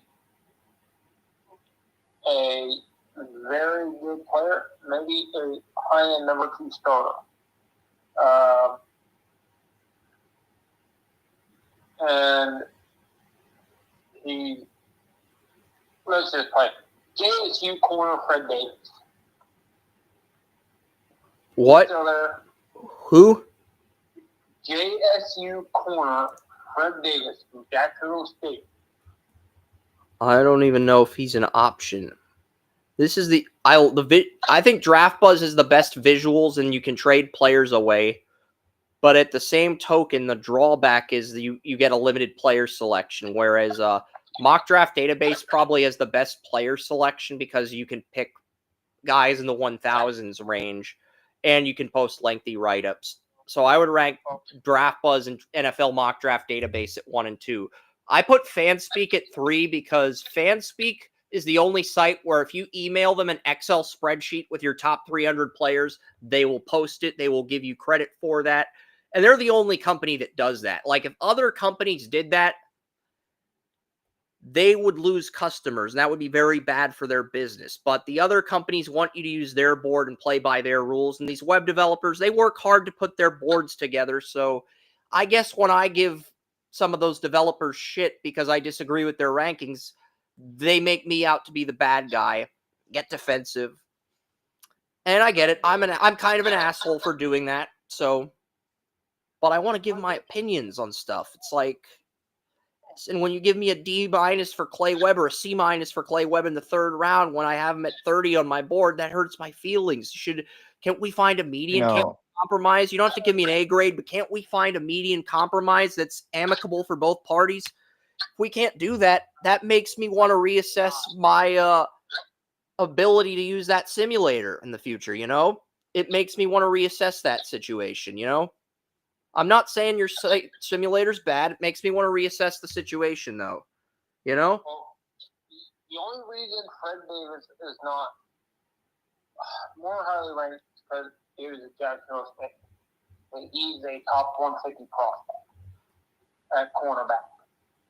He's not listed. You can put him at safety. If somebody else takes a defensive back, he will probably appear because they're up to 285, and he's not even in the 285 range on this simulator. So he'll be there with your last pick. Let me see what picks you have left. Maybe you want to move down because if you move down, you might get him. If you move down with Seattle, they offered you 2 picks in the 6th and 7th round. If you move down, you have 5 6th round picks and a 7th. You have 5 6th and a 7th. You would have a 5th, 6th round pick and 2 7ths if you move down with Seattle. Want that shit? At the same time, it's like you're taking a very good player and you're not even putting him in the simulator. You're a piece of shit. I'll take it. But if I don't like what's there, I'll trade out to next year because this is kind of stupid. Okay. You do have an offer, a 7th next year and 193 in this draft. That's from the Broncos, and you have a 5th round pick in 2026 from the Chiefs. So those are the only 2 offers. Let's see if any defensive backs got added to the board. Juice Chestnut got added to the board at 289. No other defensive backs got added.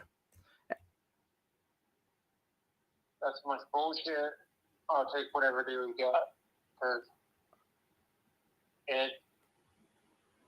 You've got 2 offers. You got the best offer is 193 and a 7th next year, but you also got a 5th from the Chiefs. So it depends. Do you want 193 and 2 and a 7th next year, or do you want the 5th from the Chiefs? 193. All right. I figured as much. So it's just really pissed me off because he's a really good player. Yeah, he's his own player, but he's also really good when it comes. And you have no more trade offers now. Yeah, but he's also really good when it comes to coming up in the box. He can play safety, so he's kind of a dual player. And at this point in the draft, that is amazing. And Aiden White just got added to the board. Aiden White, North Carolina State corner, just got added to the board, 299. And yeah, Shiloh Sanders is on this board, by the way. Shiloh Sanders, who didn't even get a combine invite, is on this board. And the guy you want. Get a combine invite? His name is Sanders. He may not be as good as his brother, but at the same time, he's a pretty dang good player. There are a few corners that are steals at this point. Kobe Bryant out of Kansas, who I have a 3rd on, is still there. Jason Marshall Jr. out of Florida, who I have 4th on, is also still there. Did Kobe Bryant not get a combine invite either? I don't know. I have not got. I think he did. I think he did. I think he did. Kobe Bryant did get a combine invite. Kansas corner. He did. I'm right now. I'm questioning a lot of things that are going on with these simulators in the combine because these later round guys, you got a lot of talent there, especially in the defensive backfield, and you're screwing it up. So make sure these guys get to the combine, put them in your simulators. No, the sad thing is the NBA draft simulator is probably the best one in terms of the visuals and the in-depth write-ups. I like the NFL ones too, but there's not a perfect simulator. Every simulator has their flaws, Joey. The NFL Draft Buzz, they only go up to a certain point. NFL Mock Draft Database is the most in-depth. It's most comprehensive. They have draft boards into the thousands, but I wish they'd have players' faces like Draft Buzz. That's the only improvement they need to make. FanSpeak, you email them a top 300, they put your board up on the site. I know the site's cluttered with ads, but they go out of their way for you. That's why I hold FanSpeak in such high regard. And then you could argue it's a debate between Pro Football Network, Draft Professor. I do think Draft Professor, I know it's a newer simulator, but I disagree with the grading, but I do think it's a good simulator. I think the presentation on other simulators is better, and that's not a knock on their product. It's just, if we're ranking the simulators, that's what I got to look at. I got to look at what simulator checks the most boxes. It's just like with prospect evaluations. It's not it's the product. It's the product. And that's what I got into an argument about earlier. I'm not trying to piss anyone off. You have to look at the product, Joey. It's just like evaluating prospect. With these simulators, you have to look at the whole product because there's not a perfect NFL simulator. It is what it is, man.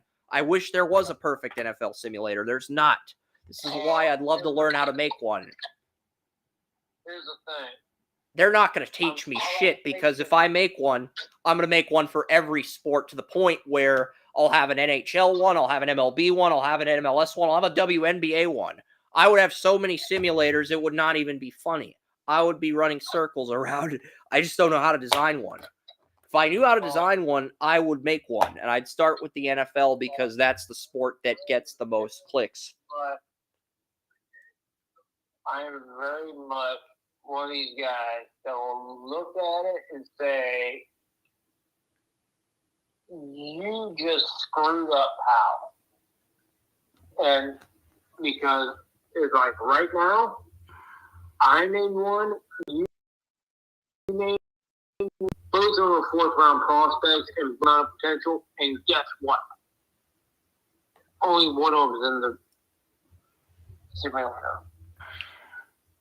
How? Carson Vincent, the Alabama A&M tackles in the simulator, and the Jacksonville State defensive back is not.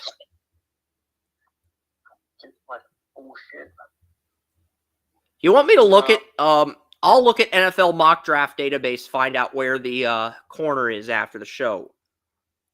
Okay, yeah, because that's just, I love Kobe Bryant. I think he's going to be a very good pro. I'm just kind of kicked off with their placement. Well, you've got Lander Barton, Cody Simon, you've got Mitchell Evans, Notre Dame, he's the fifth best player available. Nick Nash, running back. Ole Gordon's my number one player. You could get him. Bryant's my best corner on the board. I have a third on him. Bryant's still there? Yeah. Give me Kobe Bryant. And you got the next pick as well. You got back-to-back picks. You've got 194 as well. Okay, give me Kobe Bryant. You got Kobe Bryant 193. Who do you want at 194? I love Luke Whipple, but he's coming off a major injury. So what's the best center in there? There's also coming off a major injury. If it wasn't for the torn ACL, he would be in the running with Jared Wilson and The Chiefs got Jared Wilson, by the way. The Chiefs ended up drafting Jared Wilson as a backup to Creed Humphrey. So he's basically just going to be sitting behind Creed Humphrey for 4 years. It's like you get a broken leg and then you got torn ACL. It's like, come on, guys. Whippler, McLaughlin. Healthy. It's not. Healthy center. Cooper Mays, the younger brother of Cade Mays, Tennessee center, is the next best center. He's listed at 307 on the simulator, though. So they don't even have him getting drafted. And then Mose Vavao, Fresno State center, is on the board. So Fresno State center made the simulator, but Jacksonville State's corner didn't. But you can take the Fresno State center for shock value. He's got an 80 rating on NFL draft but NFL draft buzz. And I can check collegefootballrating.com for EA Sports 25 ratings. So we can find out if the game gave him like a 90 rating or a really high rating and we overlooked him. We can find that out. I just want to see what they say. You got to put zero stock into video game ratings. I'm just curious how good is he? Because we found out Clay Webb was rated high in the summer, and then we watched his tape. We're like, wow, this kid can play. So, I'm just curious what they're going to say about Fresno State center. I'm just curious. I don't think it matters. But yeah. Let's take Fresno State center simply because I don't know. He has an 80. He has an 80 on both NFL Draft Buzz and EA Sports College Football 25. So his potential grade is 80. I consider anything below 85 a backup, but 80 is a high-end backup. Like 80, you're getting a high-end backup at the very worst, a productive backup, solid backup.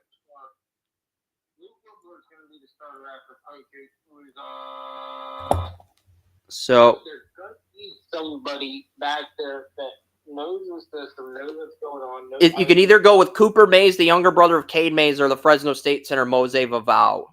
Those are the two centers. All right, cool. Under the radar player. You did find an under the radar player. It wasn't the player you thought you'd get, but you did get an under the radar player, which I know you love to get in the NFL draft. I do love to get. It just ticks me off that the one I wanted is not on the simulator. But they may appear on the simulator. The Broncos get Nick Nash at 199. Same spot Tom Brady was drafted.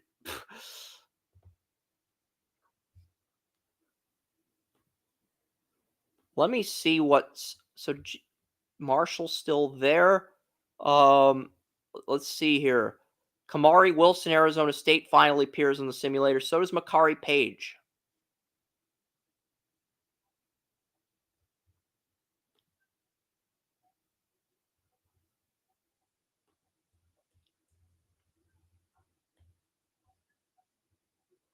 And Ole Gordon is now the 6th or 7th best player on the board. 7th best overall.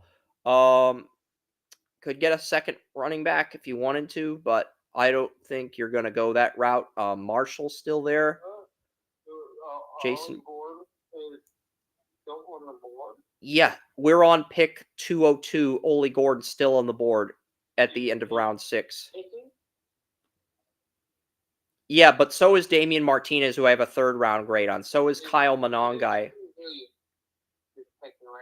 Who? Is it me or William? You, 202. I take Ollie. I've got Ollie at 50 on my board, and that's cool because there's a lot of running backs that I like. So I'm going to take a second running back, but we'll see how the board stacks up here. Seth McLaughlin's a Raven. Upton Stout is a Bill. Ethan Downs is a Sooner. The Bills get Elijah Huzzy. Mitchell Evans is a Jet. That's really good value for the Jets. The Broncos take a punter. The Cowboys take a Jalen Reed, Penn State. Simpkins out of South Carolina. Shamir Dyke out of Florida is a Raven. Jordan Hancock, who I had a 3rd round grade on, goes to the Raiders at 214. The Chargers get Jason Marshall Jr. to go with their young secondary.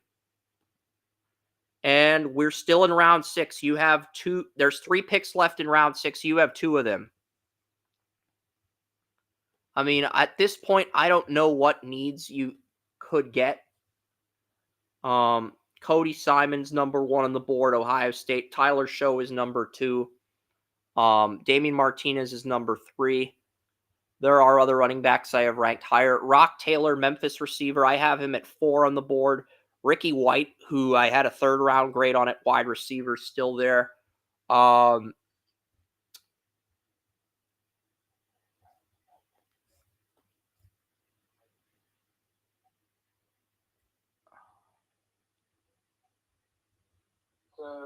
this is me. Yes. And 6-round picks. you do not have any trade offers at this point. Okay. Ricky White, wide receiver. All right. The Chiefs have just offered you 256 and a 7th next year, and the Commanders have offered you 238 and 250. It's not as good of a value compared to the Chiefs offer, but you're getting picks this year versus next year, and you're getting higher picks. I don't get why the 7th next year is more valuable than the Commanders offer with the 2 picks at 238 and 250, but I'm guessing you want that trade, Joey, the 2 7ths. Because you said you wanted to trade out of the spot. Well, I don't want anything else for this year. I think You got 2 offers, 256 and a 7th next year from the Chiefs, 238 and 250 from the Commanders. So you'd have to Chiefs offer? All right. And the Chiefs are going to select J.J. Peggs out of Ole Miss. The Raiders get Ty Hamilton. The Cowboys are offering a 7th, and so are the Commanders. I got to look at my board here. All right. So, looking at the board here, Kyle Monongai out of Rutgers is the only player with a round 2 grade still on my board. Everybody else is gone. So, Kyle Monongai, you are a Patriot.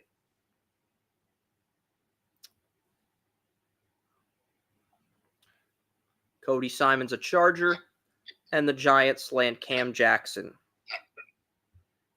Is Jonas Sanker still on the board? I don't think he is. Oh, he is. Jonas Sanker. So we get, I have a 3rd on Sanker. I have Sanker at 65 on my board. So, yeah, we are grabbing Sanker for depth behind Duggar and Peppers in round 7. It's a good value pick. William have any more picks if the Titans just Joey, what do you want for all of your picks? Because if you do not want to make any more picks, I will offer you a trade for all of your picks in round 7 because I want to keep making picks. If you do not want to make any more picks, the offer's on the table. What's your offer? Because I don't know how many picks you have left, and I'm gonna make an offer that I think is fair and reflective of that. Okay, because the Browns had so many picks. It's like. Can I see what we got here? All right, let me see what's available here. Let me see what you have left. You have 3 picks left, 236, 256, 257. Let me see what I have. I know if I gave you a 5th, you would say yes, but I'd prefer to give you a package of us. I only have 1 pick left at 240 this year, and I have I thought I had multiple. I've got a 1, I've got a 2nd, I've got 2/3, a 4th, a 5th, and a 6th next year. Will you do a 6th for your remaining picks? I know you'd rather have a 5, but would you do a 6th for your remaining picks? Because I will give you a 6th for your remaining picks if you don't want to pick anymore. I will genuinely give you a 6. You got 3 picks left. I'm willing to do 240 and a 6th, but if you don't want to make any more picks this year, I just feel like a 5th's too much to bargain, but I'll give you a 6th and a 7th next year. I'll give you a 6th and a 7th next year for your remaining 3 picks. A 6th and a 7th? Yeah. Okay, I can do that. Because if I just give you a 6th, it feels like I'm kind of lowballing you. But if I give you a 6th and a 7th, that's a fair compromise. That's very fair. All right. So we will do that. The Browns have like 12 picks this year. It's like, See, I'm a good negotiator, Joey. You have to give me credit. And when I want something, I'm willing to persuade someone to get it. I'm not a great negotiator, but I'm a good one. you did a good job there. I'll give you that. I'll pat you on the head, give you a cookie. You did a good job there. There has to be a good cookie. Chocolate chunk, not chocolate chip. I'll take it. Any I like chocolate chip better, but I'll take it. I'll take the cookie. I'll thank you, and I will move along. And you'll get these picks. So, yeah. So I'm making a trade with Joey. 6th and a 7th next year. I get his 7ths this year. And I get to make more picks, and you can roast me if I make some terrible picks. But yeah, we'll see what happens. See, that's how negotiating works. And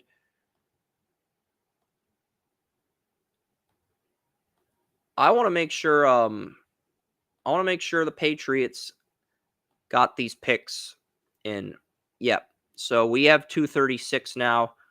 Let's look at the board here because I've got a big board. It is currently up to 166 players. So I'm going to try my best to find talent. Even if it's this late in the draft, I'm going to try my very best to find talent. All right. I've got enough running backs, even though there are a lot of good running backs still on the board. I've got 3. I mean, so is Luke Kandra still there? Cincinnati guard. I don't think he is. All right. None of the QBs I want are there. Yeah. Yeah, so I think Quentin did I forget that? No, Cooley's in this draft. Quentin Cooley's in this draft. Salter is not. But, at this point, I already have 3 running backs. There's no point in taking a running back unless it's like with the Mr. Relevant pick. Jason Henderson, is he there? Henderson's a linebacker I really like. Oh, Nick Martin. I have Nick Martin at the Nick Martin's my number 2 middle linebacker in the entire draft. So we're going to pick him here. Get some linebacker depth. All right. Not bad. It's not a bad pick. I haven't drafted a linebacker yet. So, and Rock Taylor, shit, that was my top receiver. The Packers, I had a 4th round grade on Rock Taylor, but I think I can get someone else. Let's see, is Kamon Rucker still available? Because I do have Kamon Rucker. I do have Rucker in the is Rucker? I thought I saw Kamon Rucker still on the board. I do have a 3rd on Rucker, even with all the question marks that some have about him. I do have a 3rd on him.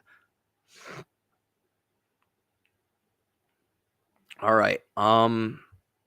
No. All right. So Nick Jackson, Barrett Carter. All right. We're on to round 4. Is Dorian Strong there? I have a 2nd on Hunter Wooler. I don't know what I thought I had a 2nd on Wooler. I have a 3rd on Wooler. But all right, we'll take another safety, I guess. I guess it doesn't hurt to have safety depth at this point in the draft. So we'll get Wooler here.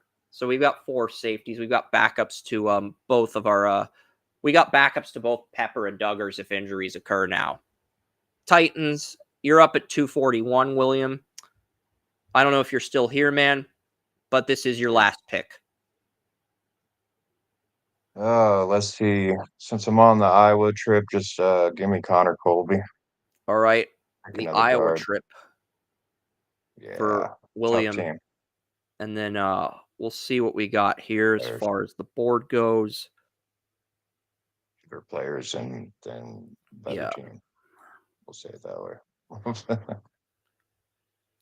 Tonka Hemingway, the Ravens. I do have a starter grade on Hemingway.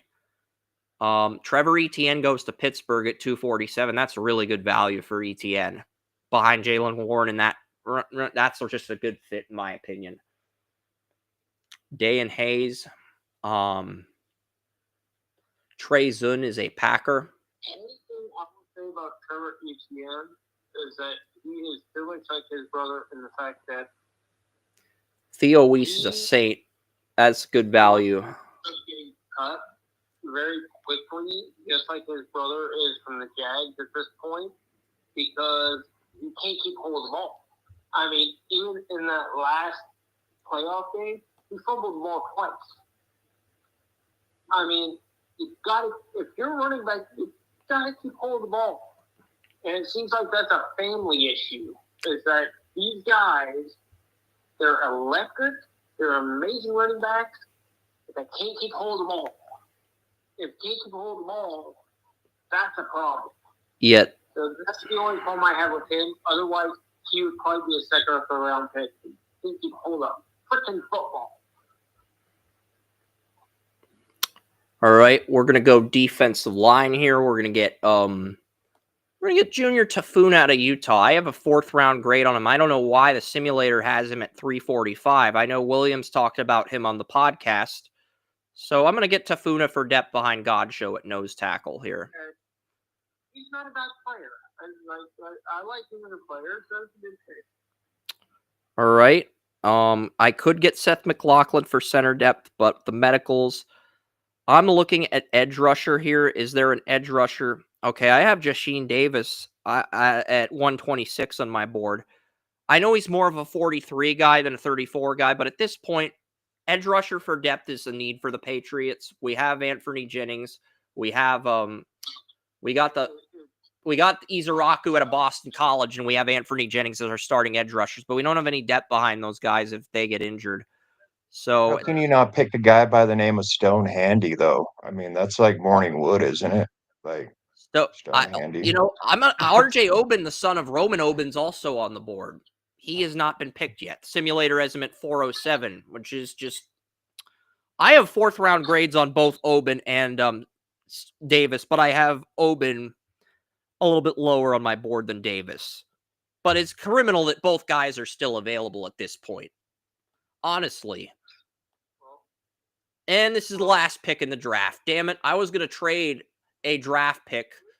I was going to trade a draft pick to get both of them, but this is the last pick in the draft. So we're going to get an edge rusher, but I'm going to let Joey and William, I'm going to let them make a case for either guy because it's very close. I have both guys at 126 and 131 on my board, and both are still there.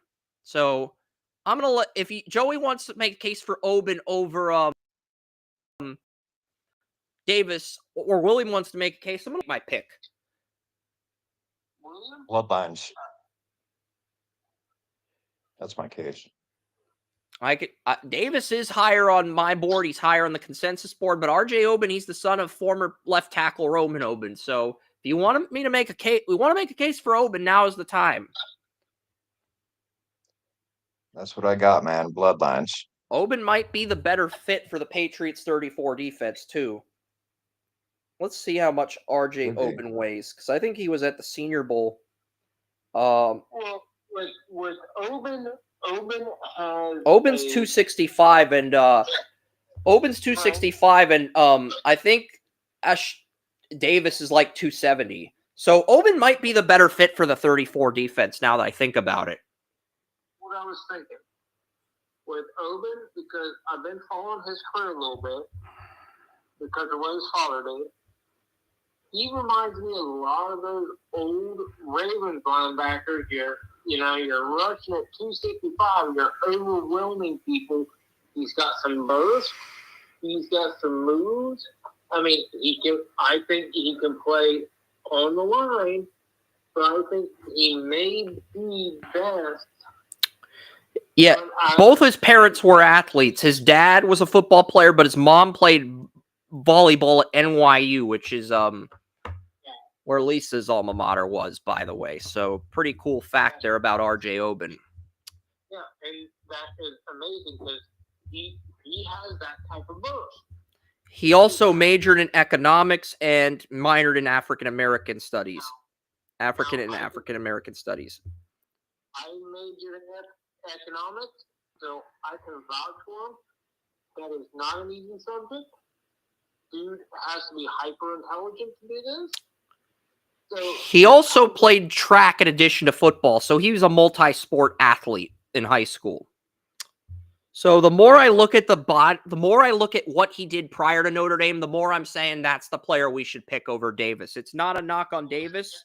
It's just the resume is more impressive. I'll look at Davis's resume. hell yeah. I'll look at Davis's resume. I'll give him a chance to. It's not fair if I just look at one resume and not the other.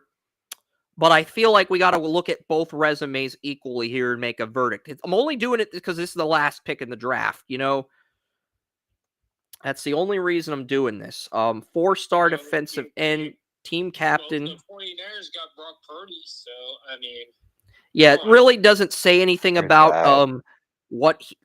there's not that family background with Davis that there is with he was the defensive player in the Georgia region for 7A.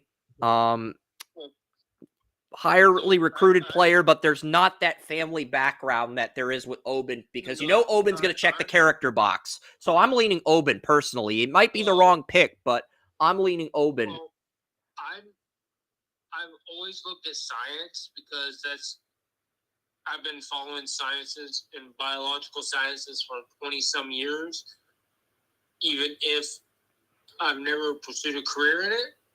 And I say these traits, most of them, especially when you have two parents that are huge in sports or whatever it is, to be science or whatever, a lot of those... Dad's a left tackle, the mom's a volleyball player. Yeah, so everything's going to translate. If you know the sports... His rip swim moves might be better than most defensive ends in this draft because of the fact that his parents played those sports. Well, he could probably lift his arm better than anybody else because his mom could probably spike your ass. Yeah, exactly. So he's probably a lot more nimble than a lot of people expect. 407 for Oben is way too low. That is criminally low. He should at least be in your top 300, even if you have him going undrafted. That is a disservice to Oben. That's a disservice to have him that low. Because I remember his dad, but I wasn't quite sure about his mom. And when you said his mom was an athlete, first thing I thought of was volleyball player. Yep. Because for some reason, historically speaking, football players and volleyball players just seem to gravitate toward each other. And it always ends up being an uber athlete that always ends up succeeding. I don't know why. It just seems like a gravitational pull, but it always seems to happen. Yep. We could have a whole conversation about athletes that are parents. I think TJ Watt is partner. He's a former women's soccer player at Wisconsin. His wife now, yeah. So we could have a whole conversation on that. I think Brittany Mahomes played soccer, but I don't want to get into couples. This is a sports show. I don't want to. Couples do their thing. Be strong, be positive role models, and do your thing. I'm not going to say anything else. Yeah, they definitely do their thing. I'm going to leave it at that. All right, RJ Oben's the pick. This was a tough decision, but I think it's the right decision for the Patriots. I just think he's a better fit for New England. So I'm going to go Oben here, and that's my draft. We'll go over the drafts here, and then we'll grade the best one. Joey got 2 QBs. Got Kyron Lacey, who we don't know what's happening with him yet. Clay Webb, I really like that pick. I thought that was your best pick outside of Cam Ward in terms of value. I like the Kaiser pick too, and the Bryant pick, and the Ricky White pick. I thought you nailed it. I thought you had a pretty good day 3, and the Vaval pick, it was kind of bold. I went with positional value pyramid for days 1 and 2, and then I went for depth in day 3 and just had some fun with it. And, I got 2 safeties. I got 2 running backs, a nose tackle behind Godshow, and an edge rusher for depth in round 7. So I'd say I did a pretty good job. And I still got 2 third-round picks and a 5th, all my picks in 1 through 5. I only traded rounds 6 and 7 because Joey did not want to pick anymore. And I look at this as if I've got 163 players graded as starters, and there could be more at that list as I go through the combine. If I've got 163 players with starter potential, until all 163 guys those get picked, I'm going to continue to pick guys. That's the way I see it. Even if I'm wrong on the evaluation, that's my mindset as a GM. I'm an optimist in that respect.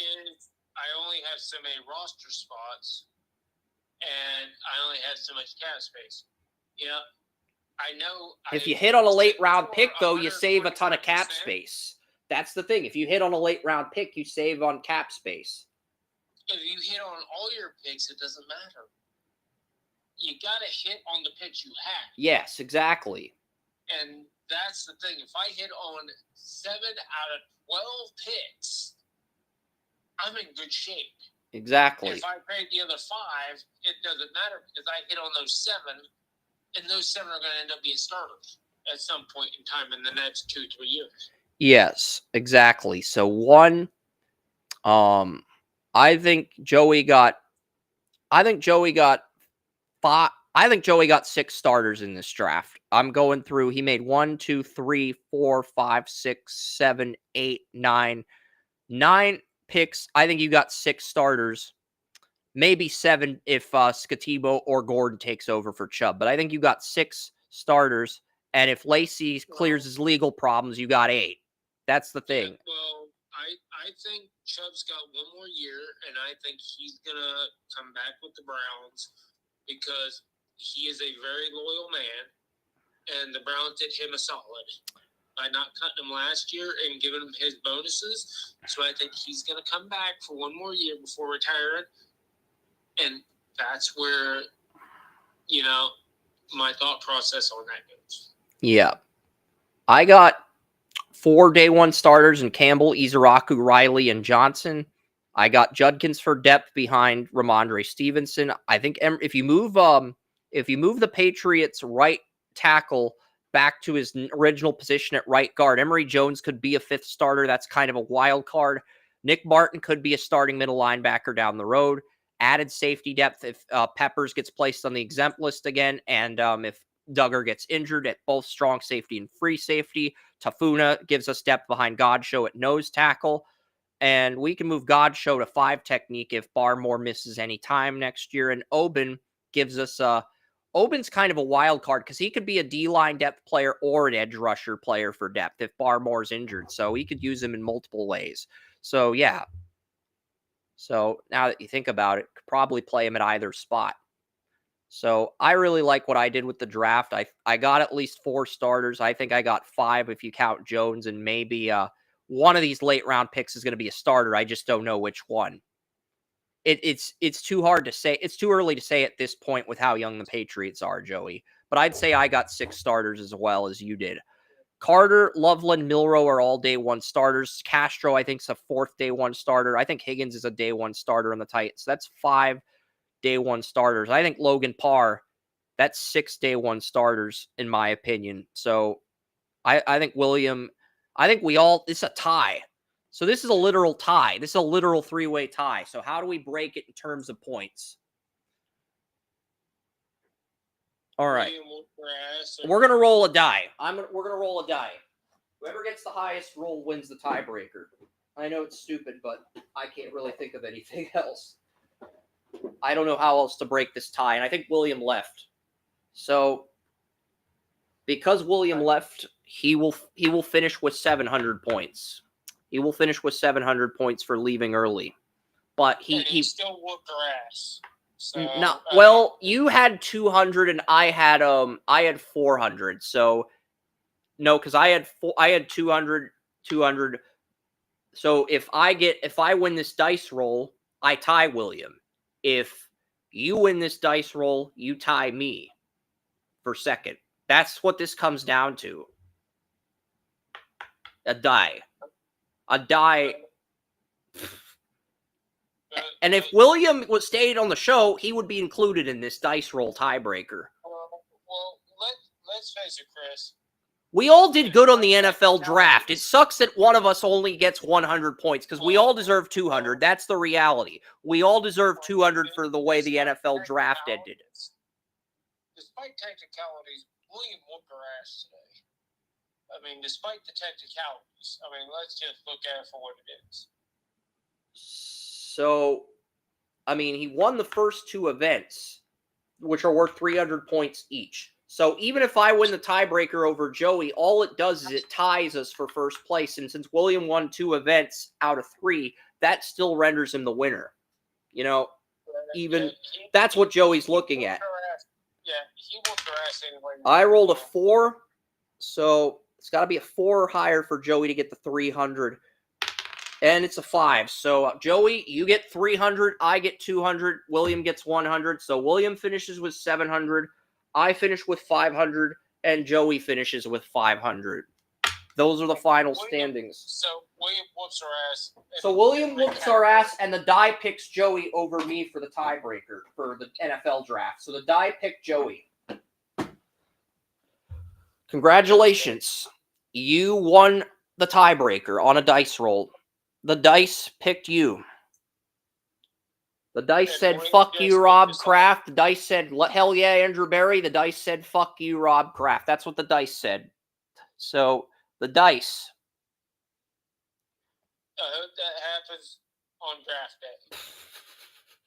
The roll of the dice. All right. So, William is the winner. He does get the option to share an article, but I think he left. He had either his phone died or he had stuff to do. Let me check Messenger here. So we will get William shit here probably next week then. He deserved it.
All right, so 4 hours are over. There's some MLS games starting at 2, so I'm going to watch those. And I know Joey's phone disconnected. So, yeah, that was the Draft Simulator show. I didn't mean for the show to be this long. I wanted to cover all the bases. NBA, NHL, NFL. So long. Enjoy your Saturday.